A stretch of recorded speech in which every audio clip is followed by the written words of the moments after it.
I want to welcome all of you once again. So we're going to begin. Father is two talks on spiritual warfare. And I just want to thank Father again and for coming. Father, we're so thrilled you're here, for all your wisdom and insight.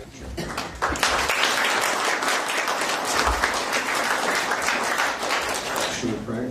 In the name of the Father, Son, and the Holy Spirit, amen. Direct, O Lord, all our actions by thy holy inspirations, and carry them on by thy gracious assistance, so that every prayer and work of ours may begin from thee, and by thee be happening unto Christ our Lord. Mary, Queen of Angels, pray for us. In the name of the Father, Son, and Holy Ghost. In spiritual warfare, there's essentially 7 kinds of spiritual diabolic influence. The first one is of things and animals, which is called infestation. So I want to go into the different kinds so that you get a sense of what the complexion of the warfare looks like. In relationship to human beings, there's 6. So the first one is ordinary temptation. And we're going to talk a little bit about human psychology. Don't worry, there's not an exam afterwards, so you don't have to worry. But basically in human psychology, we're just going to talk about a few things here. The first is we have 5 senses. Most of this people should know to have some degree. And there's this thing called the common sense power. Now, most people wouldn't know what that is, but that's the fact that there's a part of the brain that unifies all the 5 senses and expresses the information from those into the imagination.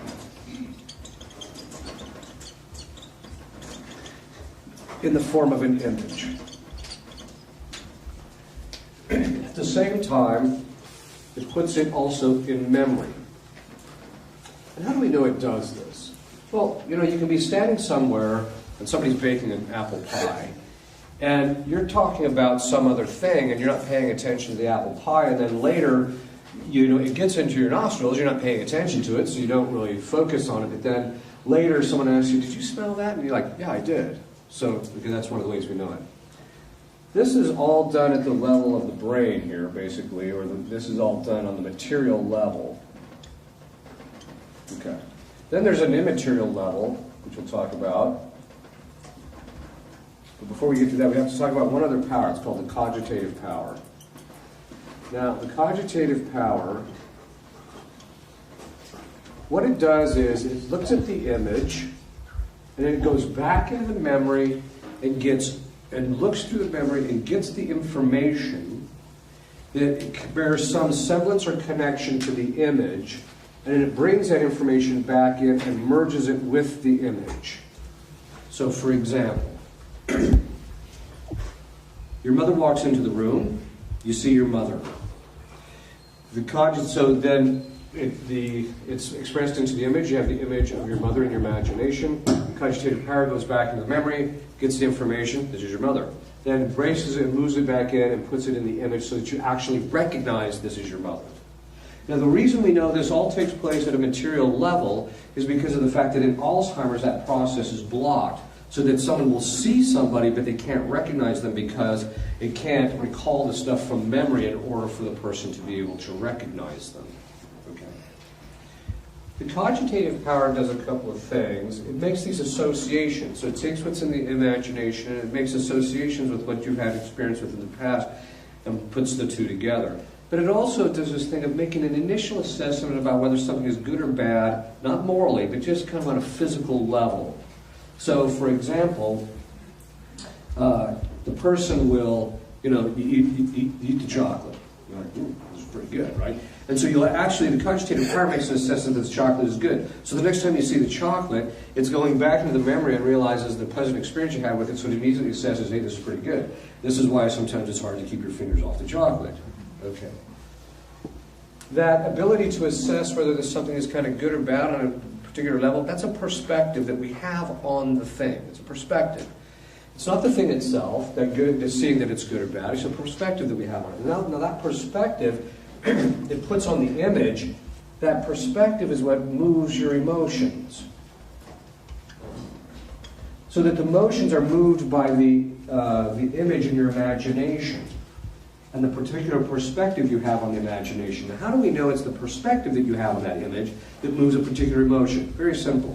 When people are first dating, the image that they have of their girlfriend or their new spouse is, he's so wonderful, I just love him. Or the other way around is, she's just a good woman, I love her, I'm glad I'm married her. Okay. Then what happens? 5 years later, after lots of memories, she walks into the room, and then he says, okay. The perspective you have on that is very key. But this is just all at the level, but then there's a part of the intellect, we're not going to go into all of it. There's a part of the intellect called the possible intellect. Let me change things here. Now, the possible intellect is a very key thing because it's completely immaterial. It functions completely, functions completely independent of matter. And how we know this is, no physical thing is capable of being the object that is known and the knower at the same time.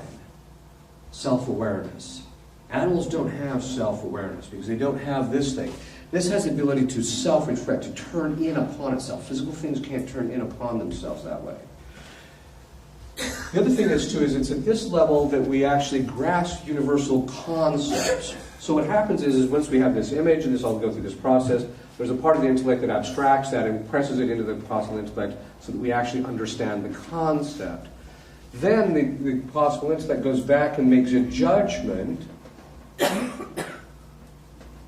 about certain things in the image in relationship to the concept. So it'll say, all men are bipedal, right? So it'll say that it can make those kinds of judgments at that level.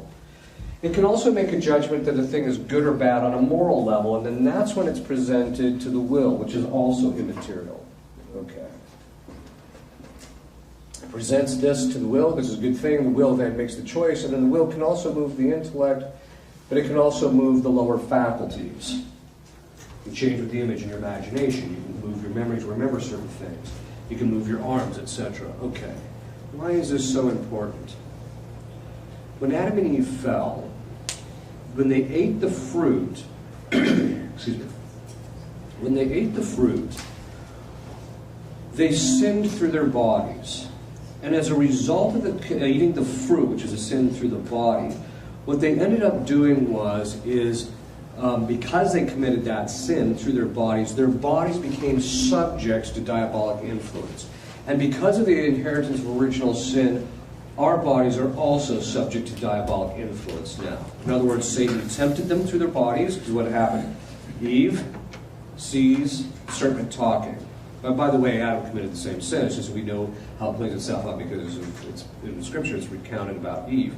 So she sees the serpent talking. Now, Eve she knew animals don't talk because she had infused knowledge. So she should have looked at that and said, there's something not right here, I'm out of here. But she didn't. Instead, the fathers say she committed 5 sins in the fall. And I tell women, don't feel bad. Adam committed 8. Okay. So the first sin that she committed was curiosity, pursuing a knowledge about something that she should not have been seeking after. Second thing is, then he says, why don't you eat the fruit? And she says, because we're not supposed to. And he says, or we'll die. And he says, you're not going to die. God doesn't want you to do it because you're going to be like gods. So then it says she looks at the fruit, and it was pleasing to the sight. Now it's a very important thing. Before the fall, our emotions were perfectly subordinated to reason. There's 2 kinds of emotion. There's what they call antecedent emotion. These are what occur before you really think about it or contrary to your reason. You don't want to feel this way, but you do. Then there's consequent emotion, and those are those that follow upon thinking about something. I really like this, and so then you start getting the emotion of actually wanting it. Okay. What happened is before the fall, and Christ and Our Lady only had consequent emotion. Their emotions never moved at any time contrary to or without the express permission or confirmation of reason. After the fall, because Eve looked at the fruit, she took delight which is another way of phrasing, the delight is one of the emotions. She took delight in something that was contrary to reason. So before they had the preternatural gift where the lower faculties were perfectly subordinated to reason, because she took delight in the thing contrary to reason, she confirmed the lower faculties in pursuing an object of consideration contrary to or without reason. That's how we got stuck with this problem. Then, of course, she ate the fruit. And she committed disobedience. So when she committed the sin through her body, which means that through that process, because Satan was saying, hey, come over here to this order rather than God's order, when she ate the fruit, she stepped out from underneath that order and became under the order of Satan through her body. We are now stuck with that. That is the complexion of spiritual warfare. The spiritual warfare, even though demons do attack things externally to us, the primary battlefield is our own bodies. And so the demons have access to our imaginations, our memories. This is why I tell guys, never look at pornography. Because if you look at it, the demons can now make use of it. Because they can go back into your memory and drag it out and use it and put it in your imagination.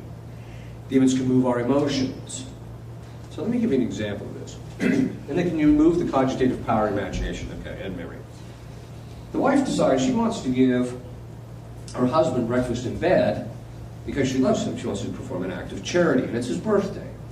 So she comes in, and it's 7 o'clock in the morning, and she says to him, when are you getting out of bed? Thinking to herself, that way I can time exactly when he's getting ready to get out of bed to give him the breakfast. So that's what she's thinking. What does he hear? The demon steps in and changes the perspective, because he can move the cogitative power to put a very distinct perspective on the thing, affect her judgment as a result of that, because judgment has to look back down to the image to make a judgment, and he can affect how that man thinks by affecting the perspective on the image. So then what does he hear? The demon steps in and he's hearing, you are lazy. When are you getting out of bed? And that's what he hears. I mean, he hears the words, when are you getting out of bed? But the demon puts the perspective on it. She thinks you're lazy. All right. So the point being in all of this is that one of the first form of diabolic influence in relationship to human beings is what's called ordinary diabolic influence. It's a form of temptation. And temptation essentially comes through either introducing something into the imagination, or moving the cogitative power to put a particular perspective on it, or moving our emotions. And they can actually make us feel certain emotions. So this is a very important point, because demons can actually reward people emotionally for sin. So that when a person commits a sin, the demon can move the emotions so that the person feels good about what they just did. Okay. Everybody is subject to this. The only person that was not subject to temptation was Our Lady. She's the only one. Everyone else has been subject to temptation. And it's by varying degrees. And it's all based upon what God sees as what's best for you spiritually. He never allows the demons to influence us unless it somehow could be moved to our spiritual advantage. This is a very key point. Demons are on an extraordinarily short leash. This is a very important point. People have this idea that they just get to go marauding around doing whatever they want. It's not the case. There is literally not one iota of the spiritual battle of which Christ is not in absolute control over. It's his chess game, and they know it, and they obey it, and they have to, and they can't do certain things unless he allows it. So this is very important, because you have to realize that God allows demons into your life from time to time in order to strengthen you for your spiritual benefit. You just have to make sure you fight it properly. Okay. And how do we know this? Well, we just know it by revelation, for one thing, but we also know it because, during various instances in which Christ deals with the demons in the Gospels, they're always asking him, so they'll like they ask to go into the pigs, which basically tells you what? It's up to him to determine whether they get to go into the pigs or not, right? So this is a very important point. One time, this one woman, the demon, he was possessing the woman's lower back. And I said, we possess the part of the lower back. By the way, when I talk about my conversation with demons, I'll put it colloquially like I would with a human being, but that's not at all how it works. During the session, it's very brutal, and I'm hammering the guy, and I'm commanding him. In the name of Jesus Christ, I command you to tell me X. If he doesn't do it, I just keep hammering until he tells me X. Then I can move on to the next thing. So I'm going to put together colloquially what he says after what was really a severe beating on his part. Okay. So he says, I said, why are you possessing the lower part of the woman's back? And he said, I don't know. I said, what do you mean you don't know? And he says, when I entered, Christ restricted me to that part of her body. That's interesting. Then, at another time, I had another demon who kind of, one time during the, he was the noonday devil, mentioned in Psalm 90, which, by the way, there is a guy. Found out later, after researching the fathers about him, that he's actually the demon of the midlife crisis. That's what the fathers call it, midlife crisis. I'm like, wow, that's interesting. Okay. So when you see these guys driving around Ferraris with 20-year-old girls, you know there's the noonday devil somewhere. Okay. So he says that he's one time at point, he just stops at me and he says, if you weren't being protected, I'd snap your neck. So I thought to myself, I wasn't afraid. I went, actually, he's right. He is protecting. Christ is protecting me quite a bit, right? So the point is that the degree of protection Christ has us protected. He only allows the demons to do certain things at certain times in order for our spiritual benefit. And that's a really key thing to understand. People say, well, why did God allow this woman to become possessed? She didn't do anything to become possessed. That may be the case, but he allowed it so that the person would grow in holiness. Some of the people I've seen that are possessed are some of the holiest people I have personally ever met by the time it's all said and done with. Because they don't have the liberty like the rest of us of just sitting on our laurels and resting and being slothful in our spiritual life. They don't have that luxury. If they're going to have any semblance of sanity and a moral and a normal life, they literally have to fight tooth and nail all the way out of the moral. So they just don't have that luxury. Okay. In a certain sense, they're in a better position than we are, ironically. Some people, look, the worst thing isn't being possessed, the worst thing is being in the state of moral sin. Okay. So the demons have this ability to put those temptations on there, and they have the ability to pick at us rather regularly in relationship to certain things. Again, Christ permitting. So that's the first kind, ordinary temptation. The next one is called, sometimes by some exorcists, it's called vexation. Some exorcists call it dolor in Latin, which just means pain. And that is the prerogative of saints. It's when people, certain saintly people, are allowed to be physically accosted or beat up by demons. So, St. John Vianney, Padre Pio, there were certain people just historically that they were physically beaten up. Right? So, and that is done for several reasons, but the two main ones are for the continued sanctification of the one that's getting beat up, because he has to have confidence in God and just trust in God and pray. The second thing is for the demon's humiliation. Now, it doesn't sound like the demon's being humiliated because he's getting to beat the guy up. No, what he's getting humiliated is despite the beating, the guy won't fold.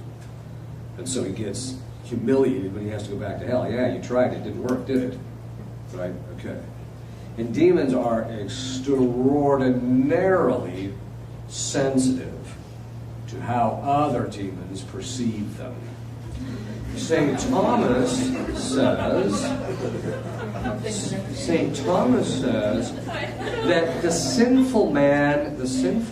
sinner is concerned about his externals, whereas the holy man is only concerned about his interior life. The demons show that in spades. They're during sessions when they're taking just the most brutal beating, they're more worried about the humiliation and the ridicule they're going to take in hell once they get booted out than the severity of the brutality of what they're going through. Okay. Kind of interesting because you start seeing how why human beings function the way they do. Okay. This third form of diabolical influence in relationship to human beings, and the second one that is extraordinary, is called diabolical oppression. This is where they attack people from the outside. So they'll attack things like their finances, their properties, so things are breaking down chronically, there should be no reason for it. They'll attack their relationships, so all of a sudden everybody in their family hates them. Recently I was working with a woman who was under a specific kind of a curse. Once the curse lifted, her children who had been estranged from her almost their entire adult lives, all of them within the week called, apologized, and wanted the relationship back. Tells you something. And also they can affect your job situation. So all of a sudden you lose your job. Now here you have to be careful, because sometimes people say, Father, you know, we've been in 3 accidents and we've totaled out 3 vehicles this week. Do you think it's diabolical pressure? I said, no, it's how you need to learn how to drive. But sometimes it is diabolic, and you have to kind of keep that in mind. Okay. We're seeing a drastic rise in diabolical pressure because of so much, the people are getting so much involved in stuff that opens up the doors to demons. The next one is called diabolic obsession. This is where it's above and beyond ordinary temptation, where the demon actually besieges the imagination, hijacks it, takes control. The person cannot think outside the box. Very often they feel like they're entering into a tunnel zone when it starts setting in. It sets on really quickly, and very often it'll just shut off very quickly. It also is usually accompanied by a feeling of heaviness and extraordinarily strong emotions, which don't necessarily have any connection to anything that's real. So a person who's diabolically obsessed will wake up in the morning and all of a sudden they're just angry, and they don't know why. There's no reason why. Everything is fine externally to them, and they're just extraordinarily angry. Or they're extraordinarily depressed, etc. And then things will go along, and all of a sudden, boom, it just lifts, and they feel fine and almost symptom-free. Okay. Then there is diabolic possession. And diabolic possession is where the demons take possession of either the part or the whole of the body. Now, if they take part of the whole, if they take possession of part of the body, it's called partial possession. And it means that there's some particular part of their body that the demons actually possess. It can be any part of the body whatsoever. Anything down to one woman, it was her elbow. I mean, you do the strangest thing. One time I had this demon, I commanded you to put this on the part of the body and possess him, so he stuck it on the top of his head. And we found out that's exactly the part where, the reason he was possessing that part of her head is because she became possessed through a mortal sin of pride. One of the demons tempted her, you're better than everybody else. She got sucked into it, gave consent to it, and boom, that's how he got in. So they possess part of the body. They only possess the whole of the body if the person has given themselves over entirely to the demon. It is entirely false that you have to give consent to the possession for it to happen. I know about half the people I've seen that have been possessed have never done anything to give consent to the possession. It is also false that you have to do something evil to become possessed. As I was mentioning earlier today, the 3 ways in which people become possessed is by committing a mortal sin, which is an open door, any mortal sin whatsoever, or something gravely disordered happens to you, or purely the will of God. Those are the 3 ways that you can become possessed. There is also another partial and full distinction made in relationship to possession. People who are partially possessed very often have periods of lucidity where they're totally normal. They can carry on jobs, they can function normally. A lot of people don't even know they're possessed. They might think the person's a little odd from time to time, but generally they kind of like the person or they don't see any problem. Whereas full possession, then what happens is the demon is in control all of the time. Whereas in partial possession, the person has periods of lucidity, but then there's periods where the demon takes complete control over it. There is also another misconception that when the demon takes over, it looks like Linda Blair in The Exorcist with her head spinning around. That is not very often, in fact, in 99% of cases, that's not what diabolic manifestation actually looks like. In fact, one time, I was assisting an exorcist because he asked me to come take a look at a case he was working on. And it's only because I actually had a case of this myself that I actually realized what I was looking at when I saw this woman. We were about to start an exorcist. The exorcist was trying to communicate or to talk to the woman and get her convinced, okay, we need to start this. And she starts whining, no, I don't want to do this. I'm tired of this. I'm sick of this. It's so painful. Why do we have to keep going through this? Why does God do this to me? This same old stuff, right? And what I saw in her was there's a very subtle form of manifestation that can occur that if you're not an experienced exorcist, you're unlikely to recognize. So I walked up behind the exorcist, who was taller than me, which is not difficult to do. Walked up behind him, and she was standing in front of him. I said behind him, I said, that's not her. So So I stood behind him, began the solemn ritual of exorcism so that she didn't see it. Immediately went full-blown into manifestation.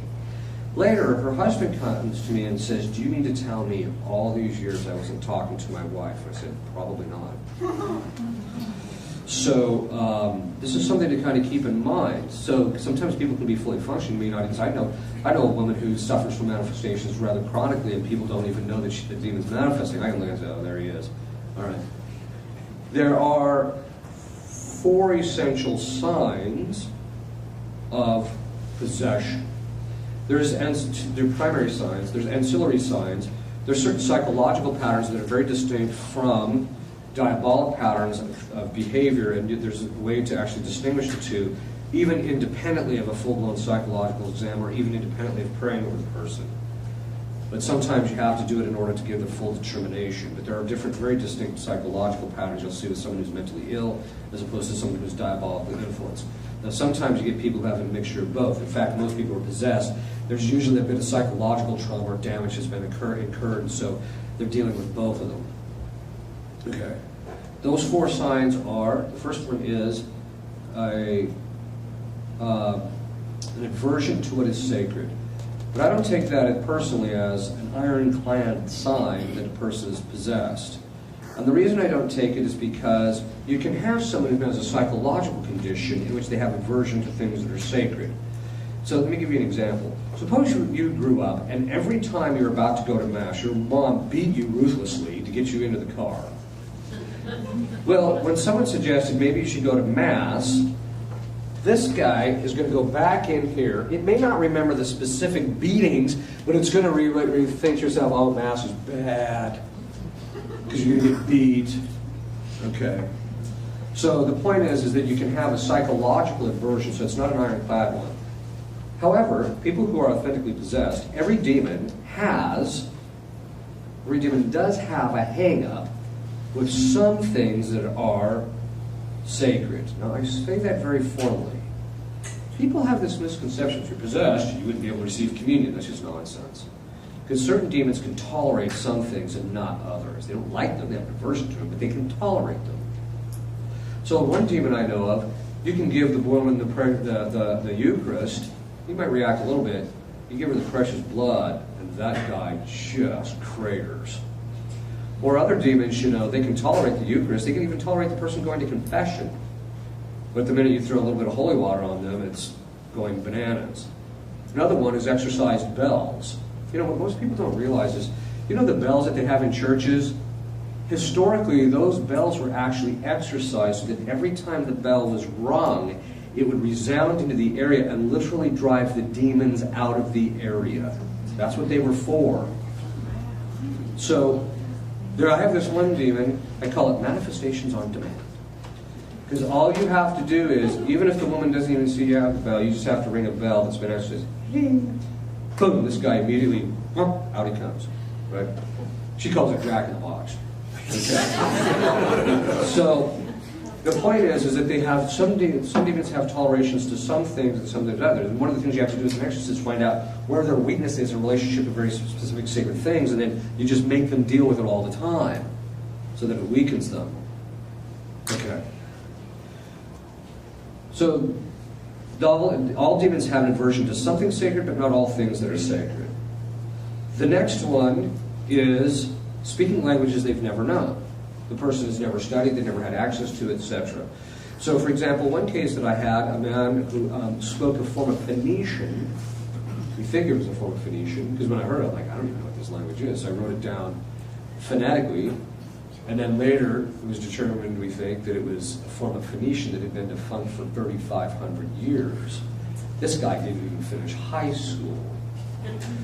Or another one is, as I was mentioning at lunch today, this one demon who, the woman never studied Latin, but this guy was totally fluent in Latin. And so I would do the exorcism, conduct the exorcisms in Latin, and he was pretty fussy about the grammar.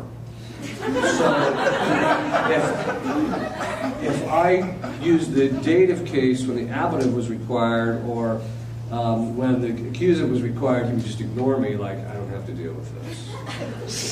But then I would do it right, and then he would immediately obey. So some people, and part of the reason is too is that you know that it's because the person's fluidity. Now sometimes you'll hear psychologists suggest stuff that's a bit of nonsense. They'll say things like, well, you could have heard the language sometime in life. Okay, let's say for the sake of argument that's true. Can you learn a language in one hearing of a language? I don't think so. Hearing a language once doesn't give you fluency, right? Those are habits, and habits take repetition. This person doesn't have that. So a lot of times when you hear psychologists, they throw stuff out and you're just like, are you a scientist or are you just an idiot? Sorry, I don't mean to be flippant, but that's really what it boils down to. They'll throw stuff out there because the preconceived conclusion is there's no such thing as possession of demons. And so what they'll do is they'll throw stuff out there that's just scientifically daft. It's not, you can't even hold that. Although ironically what's happening now is people in the medical community and psychological communities are coming to the exorcists and saying, we are seeing things that cannot be explained naturally. So, okay. The next one is occult knowledge. Now, occult knowledge is that the demon can communicate to the individual knowledge that they don't have. In fact, one of the women I worked with, I finally had to cut her off because I discovered that she really didn't want rid of the demon because she happened to like the occult knowledge that the demon was giving to her about her husband. And I'm like, really? You're going to hold on to that? So what happens is, so she eventually I just told her, look, you're not detached from this thing. I can't work with you until you work on that. Okay. But they can give them occult knowledge, which is everything. There's two kinds of occult knowledge. There's occult knowledge, which is the kind in which it's things that are hidden that there's no way that they could actually know about particular individuals. So you'll walk in, the demon manifests, and he's talking to you about stuff in your own life that this person has absolutely no access to. Or another form of occult knowledge is scientific or theological knowledge. The person's never studied a particular, like for instance, one time a demon made a theological distinction during one of his answers to one of my questions that there is absolutely no way this woman could have known. There's just absolutely no way. In fact, after the session, because she was lucid for most of the sessions where the demon was manifesting, took control of her body because she could hear and see what was going on. She said, what does that mean? She didn't even know what it meant. It's kind of funny because the demon's nickname for her is he hates her so bad. His nickname for her is that stupid woman. So one day he was calling her, talking to her, jabbing her ear, and calling her that, you're a stupid woman. So she turns to him and she says, I might be stupid, but at least I'm not foolish. Ooh, boy, I shut him up for a little while. Okay. All right. The next one is those things that are beyond human capacity to do. This includes everything from supernatural strength, that there's no way that this, 90-pound boy should be able to lift two grown men off their feet, that kind of thing, to levitation, which is exceedingly rare. I've only seen it twice in all the cases I've looked at. Other exorcists say they've seen it more often, but it's not that common. Another form is what's called morphing. This is where the person changes shape. We're not talking about just making a face. The person's facial structure actually changes. So, for example, one of the demons I've dealt with so much is Beelzebub. I've had him in 3 cases, dealt with him a long time in one case, to where as soon as he shows up, I know who I'm looking at. It's just like recognizing someone else on the street. It's because immediately the jaw extends out about 1 inch to 2 inches on each side, the head narrows, the eyes go together, and they immediately turn bloodshot all within a couple of seconds. And so, well, there you are again. Okay. So the point being is that they'll do things, that changing of shape is actually the most common form of manifestation that you're going to see as an exorcist. People will say things like, well, doesn't that scare you? No, not really. At this point, it's just part of the landscape. You just realize that's what demons can do, and all you're interested in is figuring out, what can I learn from this in order to get this guy out? That's what you're really after. The church says in possession that when you're doing exorcism, there's essentially 5 things that you need to learn to get him out. Now, sometimes you can just say some prayers over people, which I've done, where the possession is mild enough, you say the prayers, just some minor deliverance prayers even, and boom, the guy is out. Other times it takes years. So, and they can go on for quite a while. So when they go on for a little while, the church says there's essentially 5 things it says in the ritual you want to learn. The first is how many there are, because more than one demon can possess a person at a time. And also, the same demon can possess a number of different people at the same time. I've actually had that, where one demon was possessing 2 different people I was working with at the same time. The next thing you need to know is you need to know the number of them, so when you clean up everything, that you know that it's over with. The next one is the names. And the reason you want to get the name of the demon is because it tells you you have a certain authority over him as a result of that. Now, when you get the name of a demon, it's going to be either at the beginning of the possession or at the end. If it's at the end, him telling you your name is probably the sign of liberation of the person, usually. If it's at the beginning, it means it doesn't have any real bearing or connection on the person's liberation. So the demon will kind of cough it up. Although they usually don't like to, only because they know that once you have it, it gives you a certain authority over them. Their name also tells you who they are, so you also know what their weakness is. So as soon as I found out that this guy, the demon said, my name is Meridiano. I'm like, Meridiano, I've seen that somewhere. I've seen that name. So then that night I was doing compline, and in Latin the phrase is Demonio Meridiano, which is the noonday devil. Like, ooh. So the next session, I just started reading Psalm 90. I didn't even get to that part. As soon as I started reading Psalm 90, he was just fit to be tied. Right? I was doing it in Latin, so the person who was there didn't even know Latin. Okay. Then I went and I did research on him and found out, and I started taking notes of the characteristics of this guy. I went into the next session and I said, well, this is the guy you're possessed by, and I started reading the characteristics. At the end of it, his wife's mouth is just completely wide open. And I said, okay, what's with the reaction? She said, that is a complete description of my husband's personality. This is a very important point. Demons get a certain kind of a glory in hell when they are able to replicate their own personality and their own personality disorders in other people. It's one of the reasons they like to do it. They like to make people into their own little image of themselves. So sometimes when you look at a person, you're realizing what they're struggling with, that usually just tells you something about the demon. And you can sometimes size people up, especially if they've been possessed for a long time. What's their personality characteristics? And very often, about 2/3 of those are the demon's characteristics. And then all of a sudden, when they get liberated, they're so different, everyone's like, who are you? So, okay. The next thing that you want to learn is how they got in. Because sometimes how they got in is going to tell you how they got out. How are you going to get them out? The next one is the time and date of the departure. I rarely ask that one. I mean, I do it in the ritual, but I rarely press the demons for it because I find they lie chronically, obviously.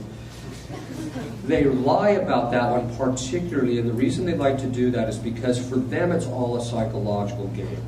During a session, when you start working with somebody who's possessed and they agree to do the things that they're supposed to do, because there's, I won't even work with somebody who's possessed unless they agree to do everything I tell them to do, and I tell them, look, I don't have control issues. Here's the moral to the story. After this is all done with, if you never see me again, it's not going to hurt my feelings. But it boils down to this. If you insist, the possessee, if you insist on being in control, the demon's in control of you, which means he's in control. So you have to see complete control over this thing. To me, you have to do exactly what I tell you to do. Because if you don't, he's going to be in control. And he's going to use that one little area that you want to hold on to control in. That area is going to be the one that he's going to use to take you down and block your liberation, which is very true. In my book, I have this book, a chapter on which is called Control, and in there I talk about it. But the point is that people are very often driven to control things because they don't have control interiorly. That's usually the sign. In other words, if I don't have control of my own emotional life, I have to control everything external to me to make sure that it feeds my emotions, my appetites, etc., or it doesn't hurt me or what have you. Okay, so that's what the control is for. But in relationship to demons, we other people, very often they've been wounded very badly, and so it's very difficult for them to see that control, but if they do, you can very often get the demon out very quickly. So, but what happens is the demons will very often try and during the session start picking at the person psychologically So that they'll say, see, this is your fault. I would be out of here if you would just cooperate with the exorcist, or if you would just do this. Or there must be something wrong with you that I'm still here, or God must not love you because I'm still here. Things like that. And so they'll say that to the demon will say that to the person, so the person sucks into it. And then once that happens, he hides behind that, and the prayers of the exorcist are completely inefficacious. So I tell people you have to air the thing out. If he's picking at you interiorly, you got to air it out so we can deal with it. In fact, during the session, you'll be beating him up and he's reacting, and all of a sudden he gets real quiet. I'm like, okay, what are you doing? So then I'll start doing severing prayers to sever his picking at the person psychologically, and then within a couple of minutes, usually he's panicking again. But then later I'll ask the person, what were they picking at? Because this is something that they have to continually shore up on. Demons, if you've listened to my conference on disappropriation, demons like to establish an abusive relationship with us. And by abusive, I mean this. The first time I really recognized it was this woman. The demon was haranguing her nonstop for 7 months. I mean, nonstop. She'd wake up in the morning, he would just chatter and yak at her and tell her how bad she was, blah, blah, blah. For 7 straight months, I'm like, I was starting to worry about her psychological health. So I was looking at this, I'm like, this just has all the signs of like a domestic abuse case.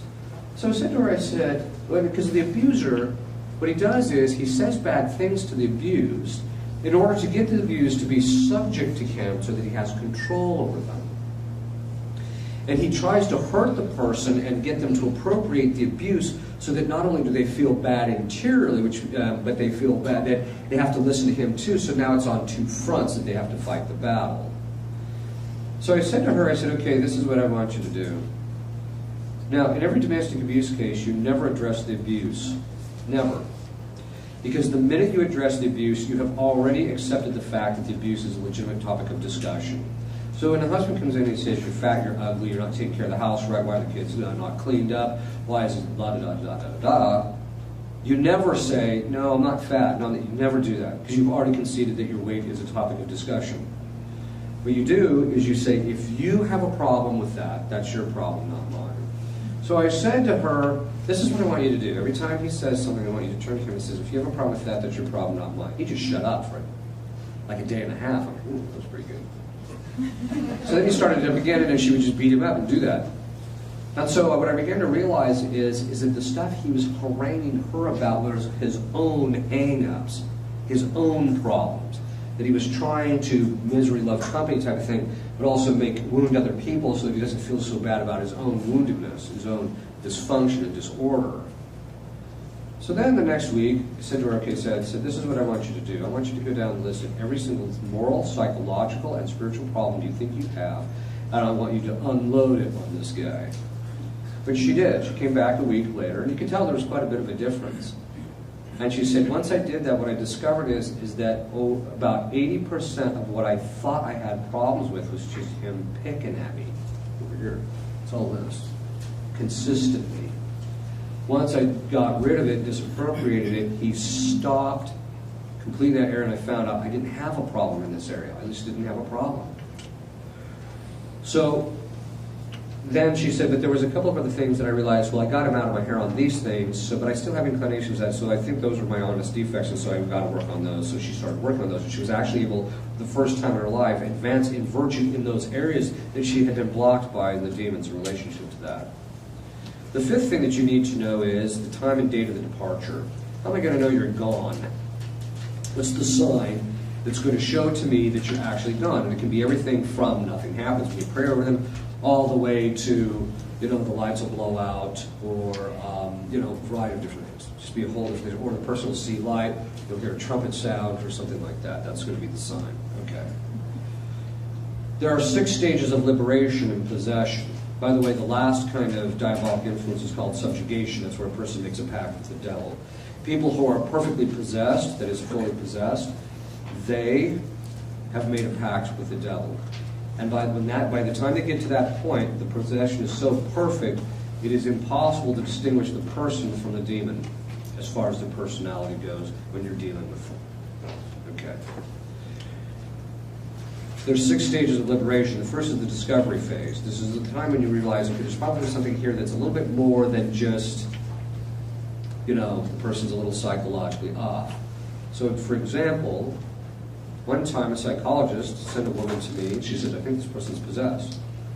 I said, well, why do you think that? I was talking to her, and she said that she hears these voices and touches these voices. And I said, so the psychologist asked, well, how do I know that, there's these spirits talking to you? And she says, well, one of them's looking out at you with my right eye. So she looked up at the right eye, and instantaneously turned glowing red, like it did in Hot Does in Hollywood, and then flew back to its original color. Okay, I think we've discovered something.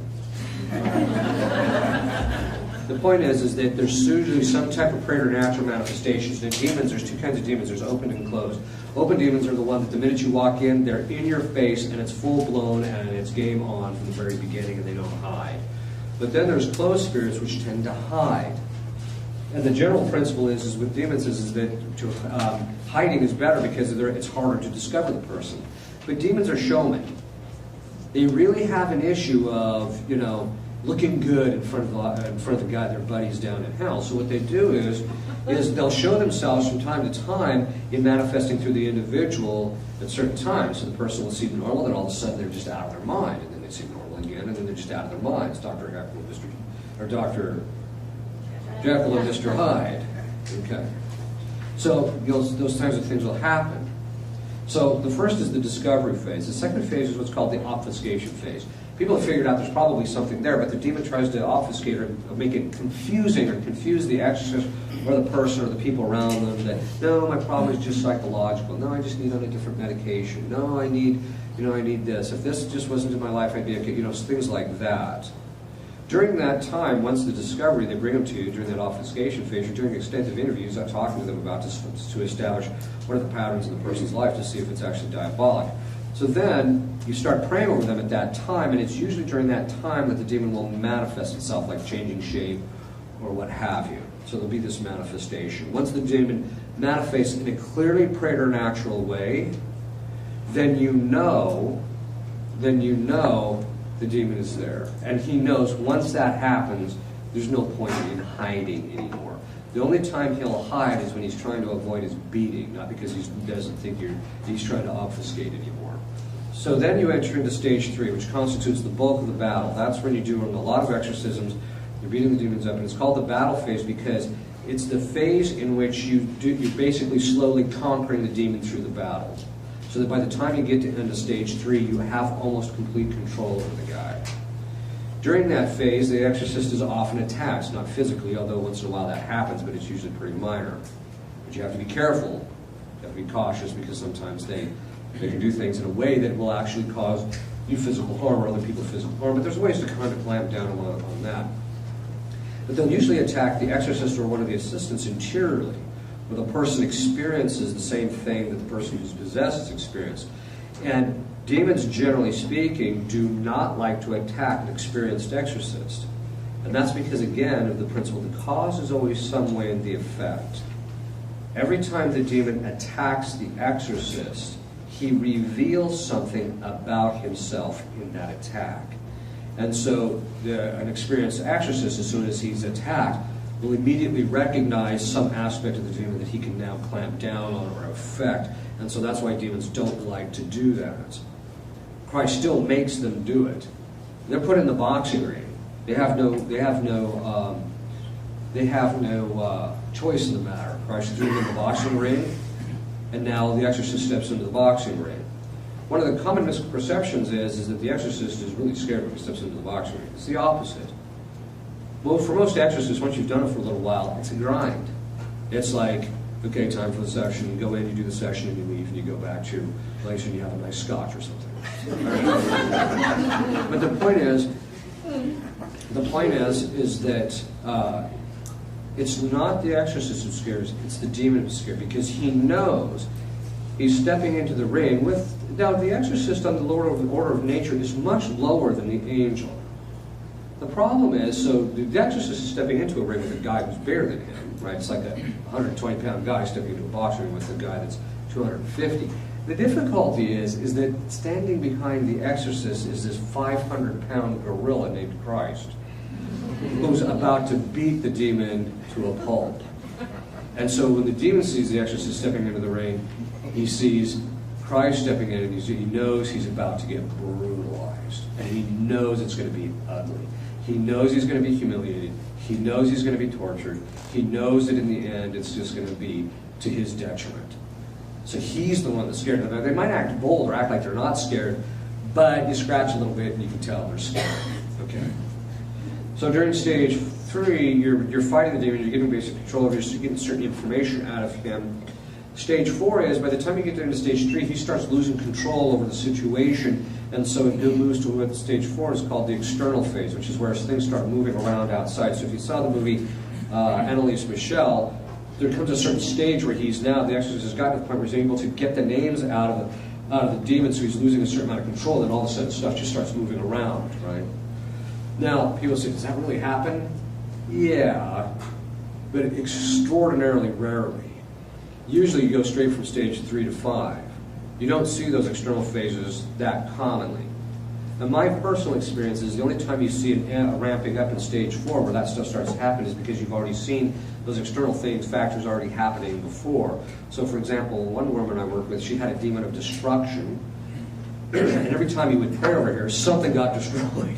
So one time it was our plumbing, the next time it was the light system, the next time it was the pastor's hard drive, so he was kind of glad I moved the exorcisms to a new location.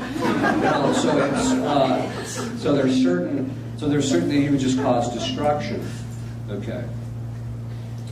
Stage 5 is what's called the climb out phase. That's the phase where the person now, because the demon has become so subjugated to the exorcist, the person leads a practically normal life. They get to the point where they're hardly ever manifesting, they seem symptom-free for almost all the time, and that their life is pretty normal. But he still manifests when you start the sessions. Stage 6 is the person's actually liberated.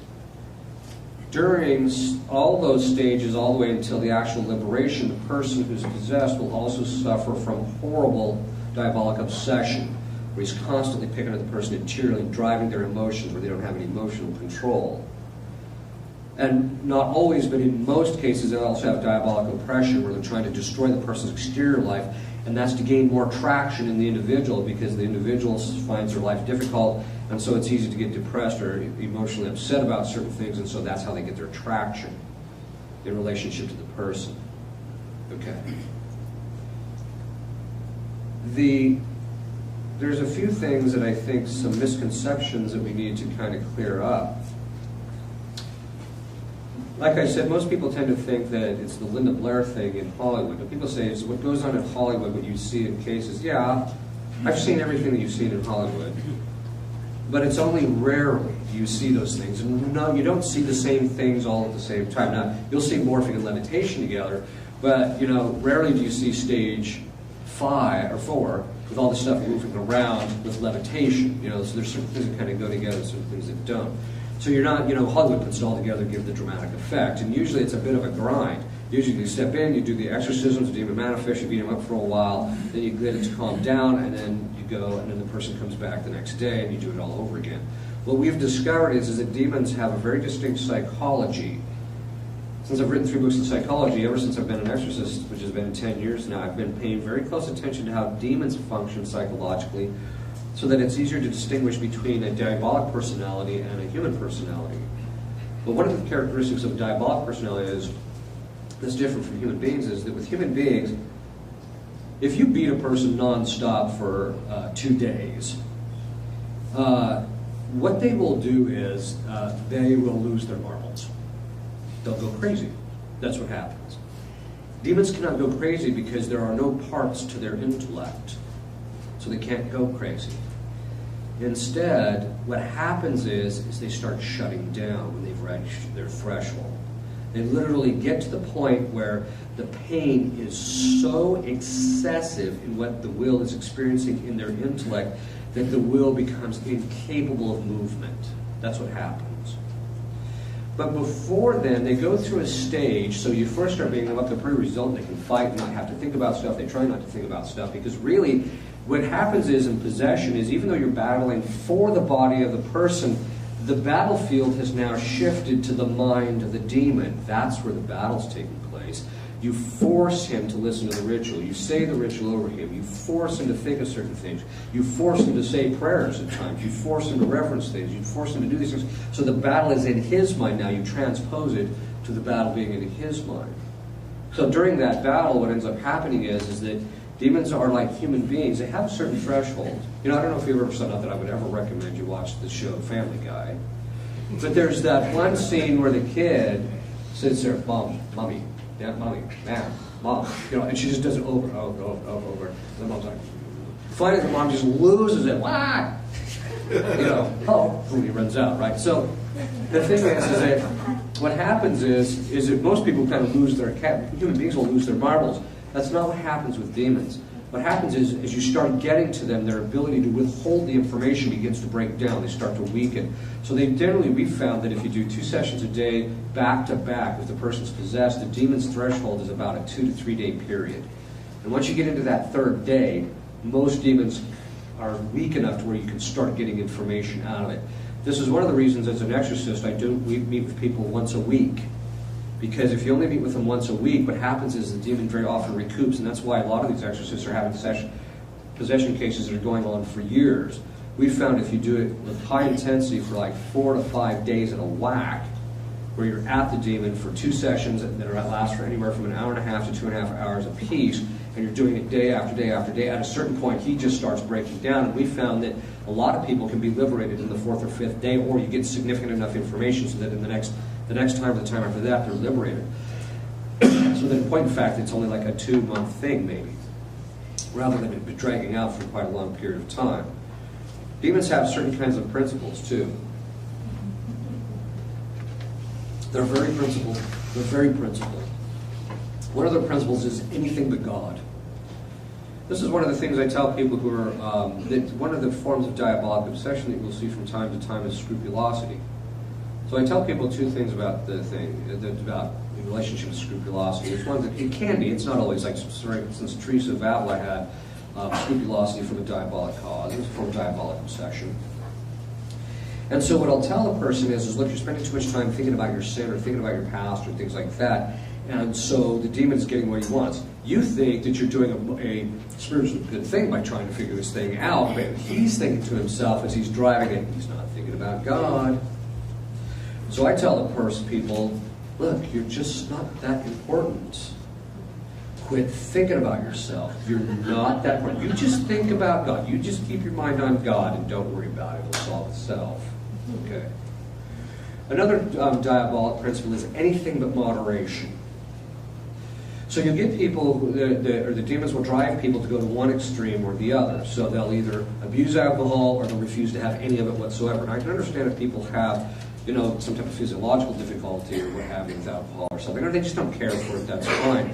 But sobriety is not a virtue in the sense of it never having alcohol. That is not where the virtue is.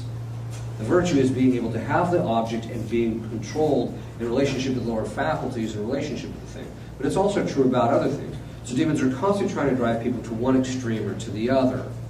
So I tell people, no, the virtue lies in moderation.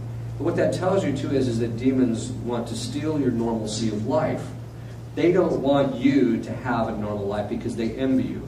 And so they're always going around trying to steal those things from you by getting you to think, no, you should give that up, you should give that up, you should give that up.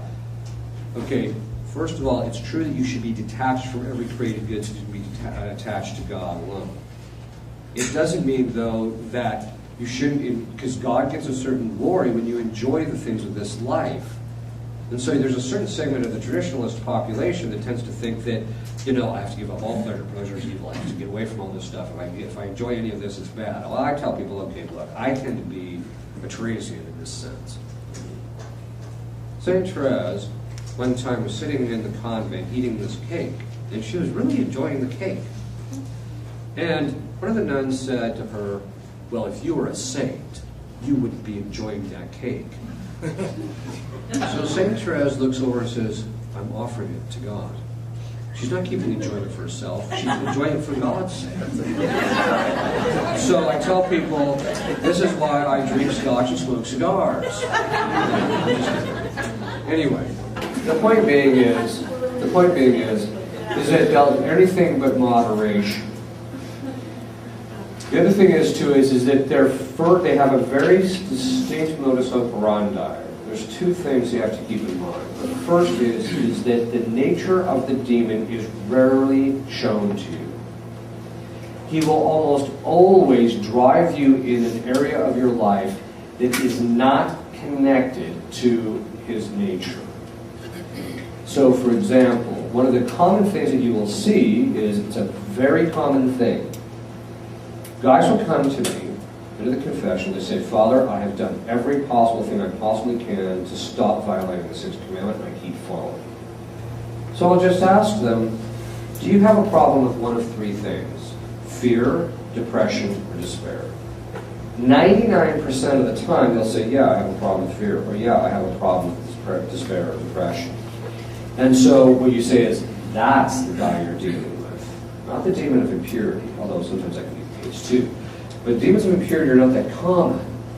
They drive impurity because of the fact that it's so easy to get people to focus on it because it's morally sinful, and it upsets people when they fall into those things, that they can drive people easily in that area.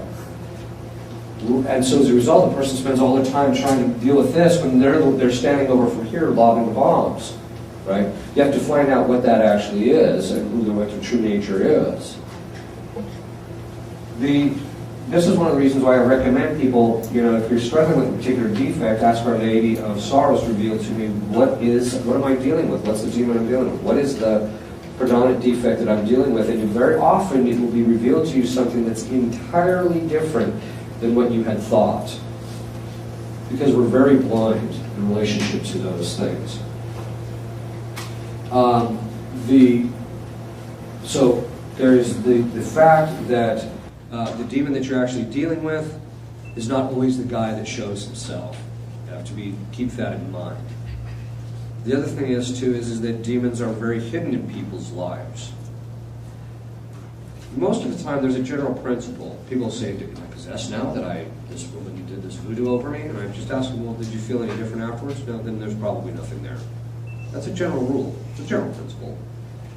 And usually, one of the things you ask people who are possessed, you'll say, was there an event in your life after which you realized you were never the same? And usually, that's the event that caused the entry point, usually. So, that's an important point to keep in mind. Now, it's possible for a demon to enter the person, drive the person in their moral life so that if things aren't the same after that, to keep the person blind to it. Demons, because in order to self-reflect, even up here, we do need to start down here, and so what demons will do is they'll block your ability to think of certain things. They'll block your ability to remember certain things. The second thing, so that means that you have to understand exactly how they work. That brings us to the second point, which is that demons have a very distinct way in which they operate. And that operation is very easy. The first thing they have to do is they have to divide. It's the principle of divide and conquer. And the way you divide human beings is through perceptions.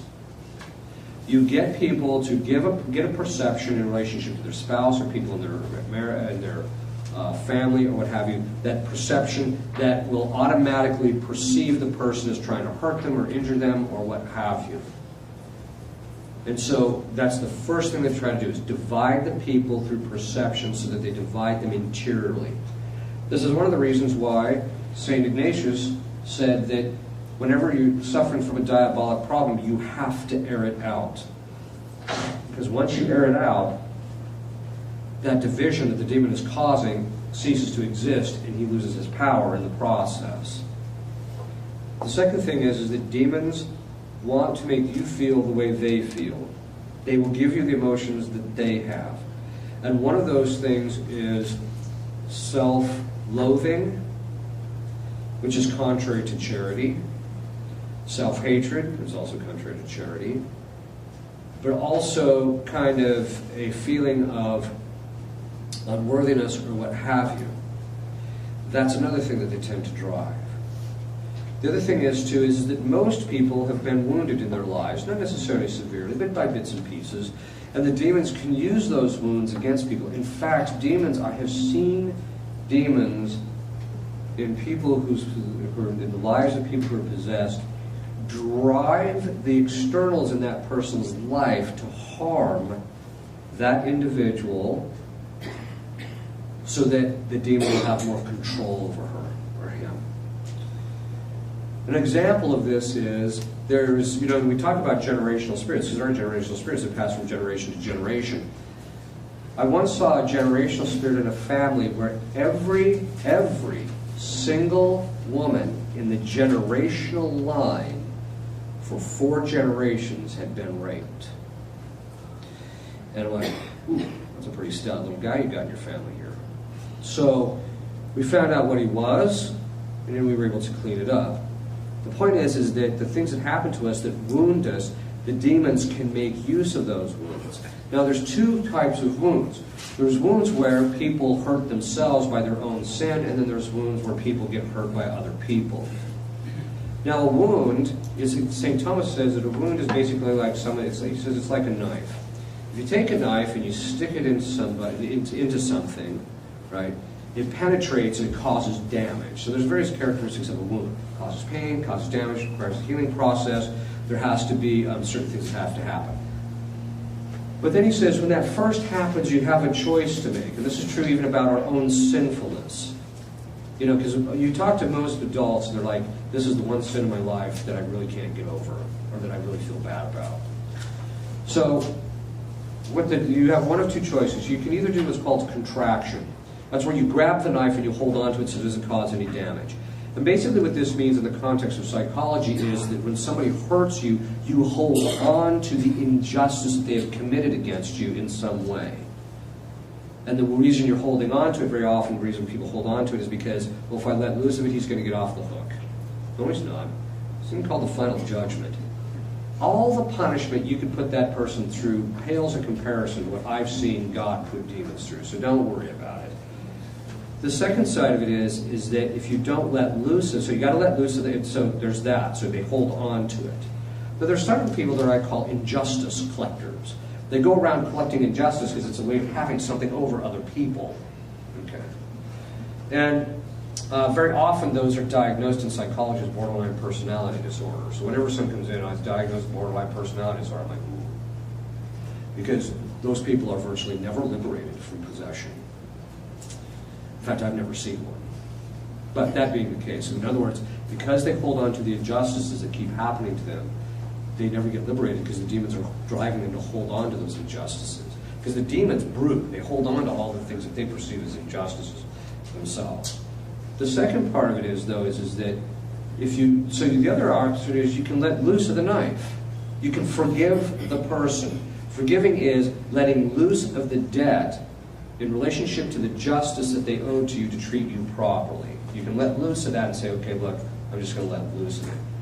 Because then once you let loose of it, once you let loose of the knife, then either you or someone else can pull the knife out. Now, the advantage of doing contraction is it doesn't go any deeper and it minimizes the pain to a certain degree. The problem is that you can't heal from it. It's just going to fester and get worse.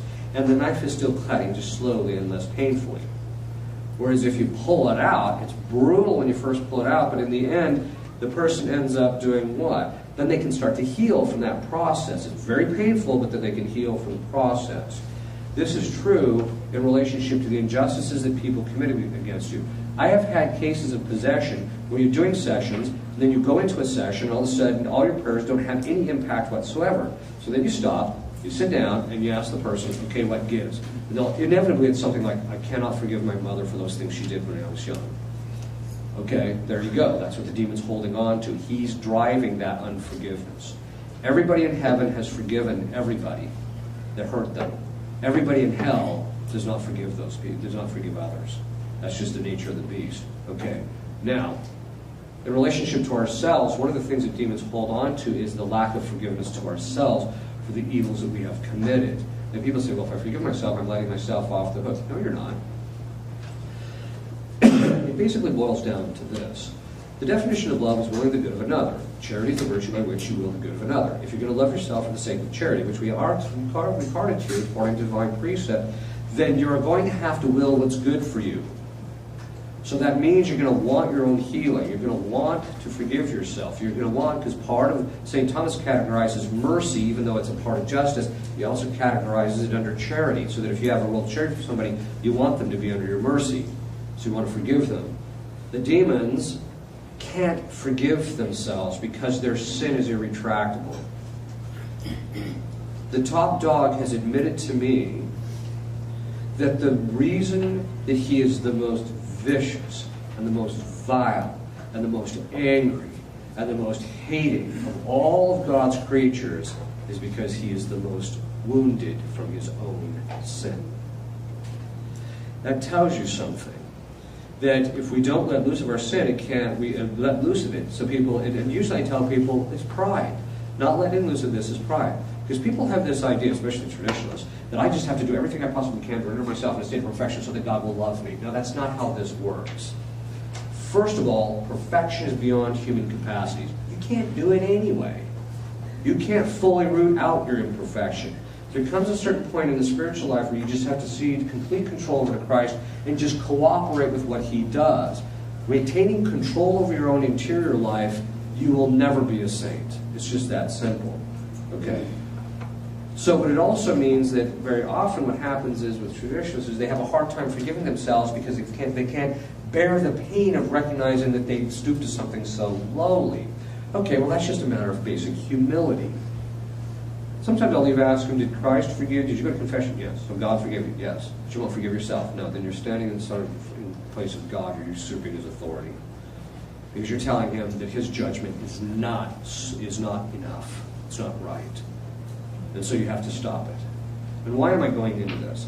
It's because the demons will pick at people and maintain that woundedness in relationship to those things, and people just have to be able to forgive themselves in order to get themselves out from underneath the demons. All the people that are possessed, demons can even mimic a woundedness, where they make a person actually think they've been wounded when they haven't. So you get the demon out, all of a sudden they just say, guys, I feel fine now in relationship to that. Okay. We're going to stop there, take a 5-minute break, and then we'll have a Q&A.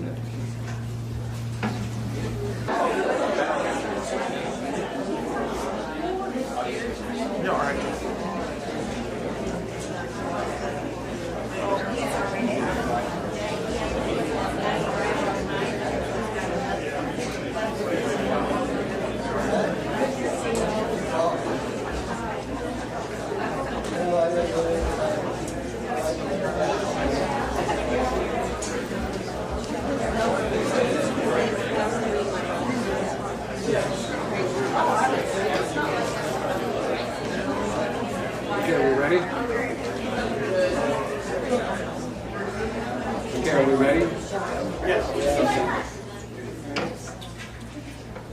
Any questions?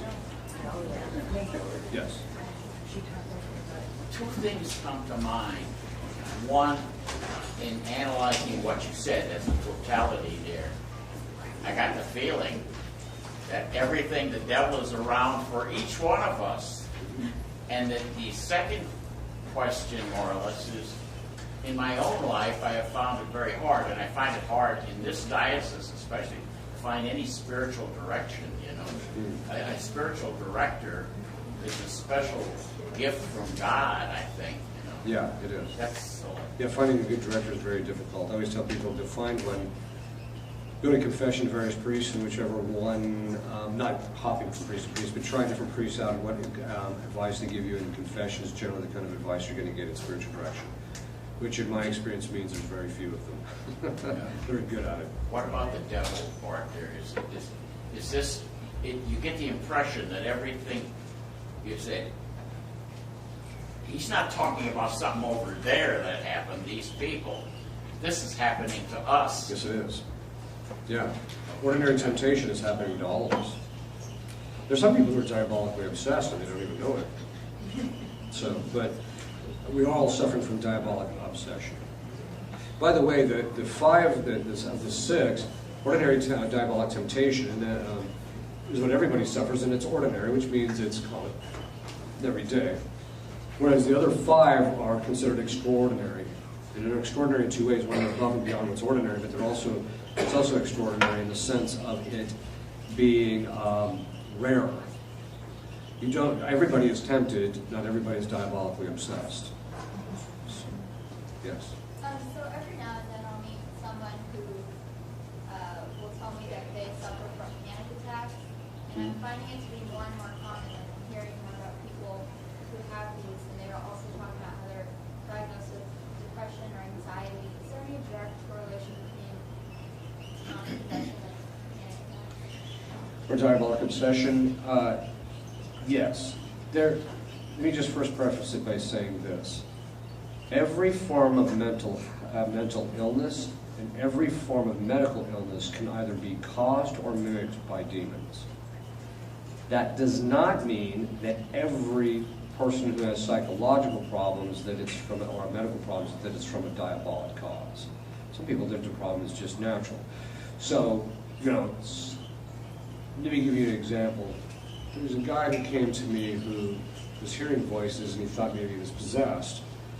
So I said, well, first of all, they had him send the psychologicals and a psychiatric makeup, and found out that he started hearing the voices from drug use. It was drug-induced psychosis, basically. So I said, well, there's an outside chance. There is a medical condition that causes that, but then I also thought to myself, well, maybe there is sometimes you'll get that where the demons will kind of mimic that stuff. So I said to him, well, what do the voices sound like? They said, George Bush and Ronald Reagan. And then I said, well, what are they telling you? To vote Republican. I think your problem is possession. Oh my God. By the way, you might want to listen to those voices in your head. No, I'm just okay. So in other words, people's problems can be purely natural. Other times they can be purely psychological or psychiatric. Other times it can be entirely diabolic, so that the panic attacks and the things that the people are suffering. So for example, I'm working with one of my spiritual directees. I agreed to take him on for a very distinct reason, but he suffers from panic attacks. He suffers from those. And after doing a lot of blessings over him, he did not show the signs that it was diabolic at all. It was purely a natural phenomenon that he was dealing with. And it had to do, we did trace it back. We do know what the psychological cause is, and so now he's able he's slowly but surely kind of getting on his feet. There's other people, though, that suffer from panic attacks. You do the blessings over them, and boom, it just stops.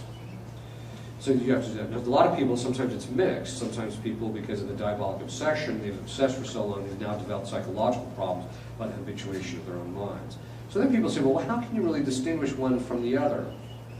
Well, in diabolic obsession, which is distinct from psychological obsession.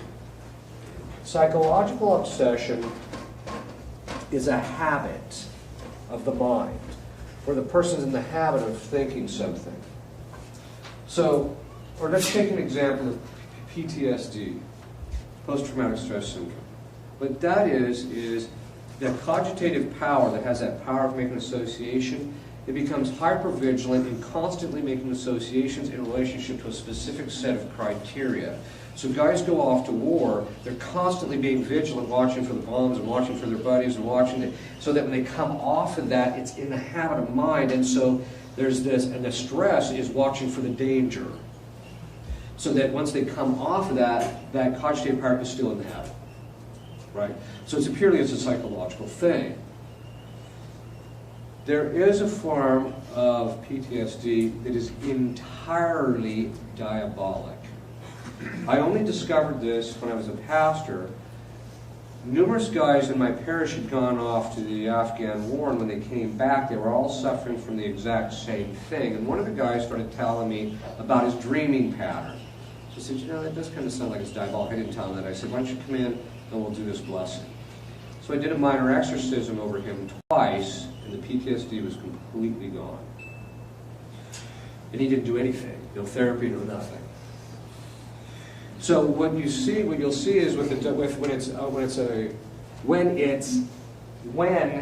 the person's problem is psychological, the problem perdures. It doesn't change much. The only time it changes is environmental factors. Or maybe there can also be some medical conditions which can kind of cause things to kind of ebb and flow. But it'll be very consistent, and it'll only vary just a little bit depending on environmental factors.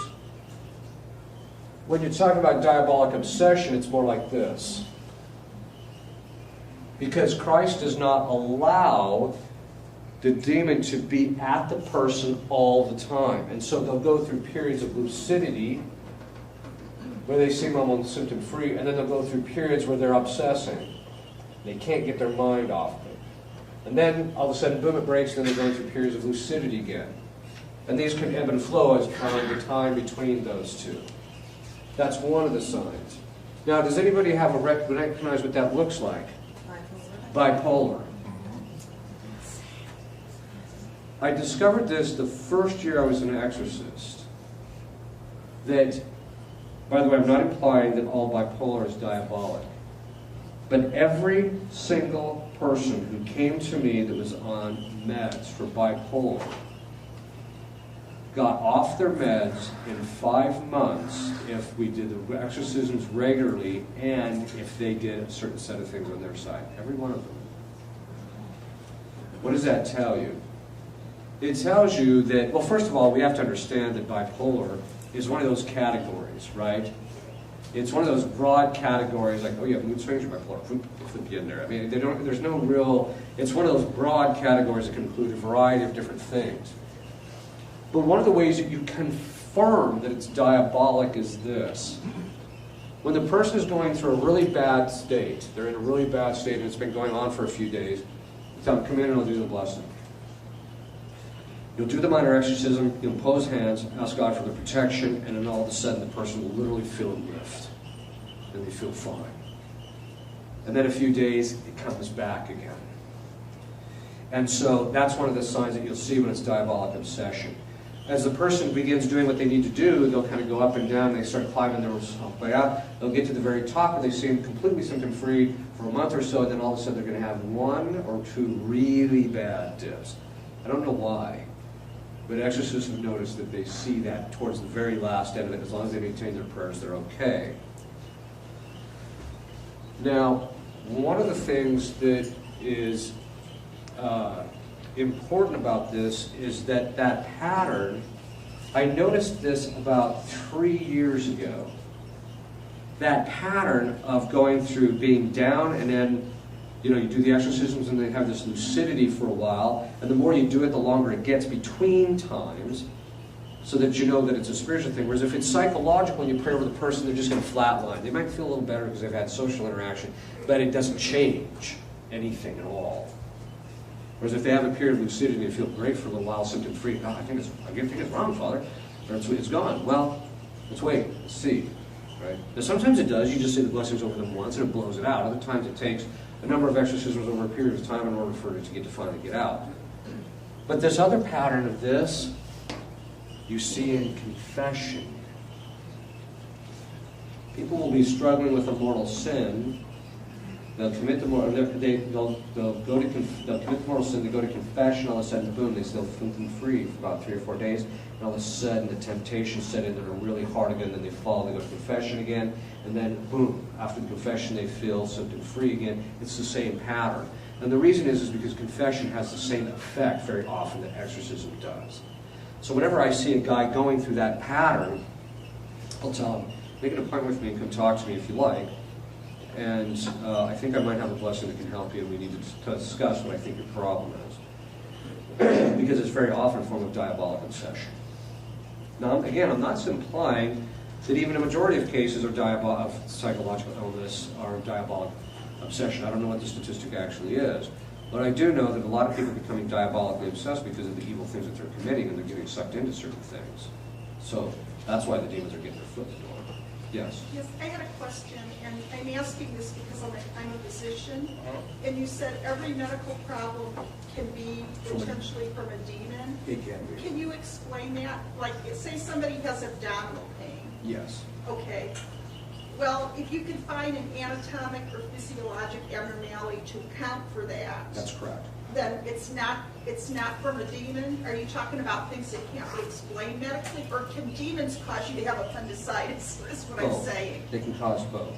But the way the church has always approached it, though, is if you have a medical condition, you go to a medical doctor, because most medical conditions are purely medical and not diabolic. But some are. So the demons can cause appendicitis. The demons can cause certain things to happen so that the person ends up with certain problems. Or they can mimic certain kinds of symptomology. So people will go to the doctor, so maybe they're not finding anything, you just think it's all in your head. Well, it could be in your head, but it could also be something from a diabolic cause, sometimes. Let me give you an example of a case. The people in Memphis have this idea that I have the gift of healing, which is silly. I have nothing of the sort. What charismatic grace do you have? Zippo. I'm a rock. I walk into houses that are full-blown infested and I don't even feel a thing. Right, okay. What happened is that they brought to me this guy who was in 4th stage pancreatic cancer. And they said, would you be willing to pray over him? Thinking about it. I mean, my father has a gift of healing. I said, yeah, okay.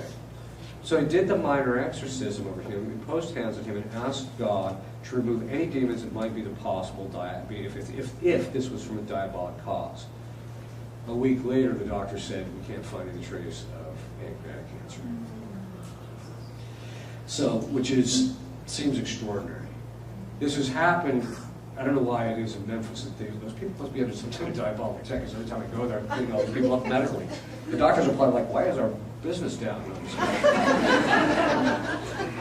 But normally speaking, if you have a medical condition, you go to a doctor. That's what you're supposed to do. You're supposed to rule out the natural conditions first, and then you might consider something else. But this is also why the gift of, or the sacrament of anointing works. It works in 2 ways. One, it works because on rare occasions God will heal through the sacrament, but on other occasions the sacrament itself will blow the demon out, so it gets him out of the person, so the person can. So once the demon is out, then the body's ability to recoup will do it on its own. Whereas if it's a gift of healing, the person is immediately restored to the health immediately, normally speaking. Okay.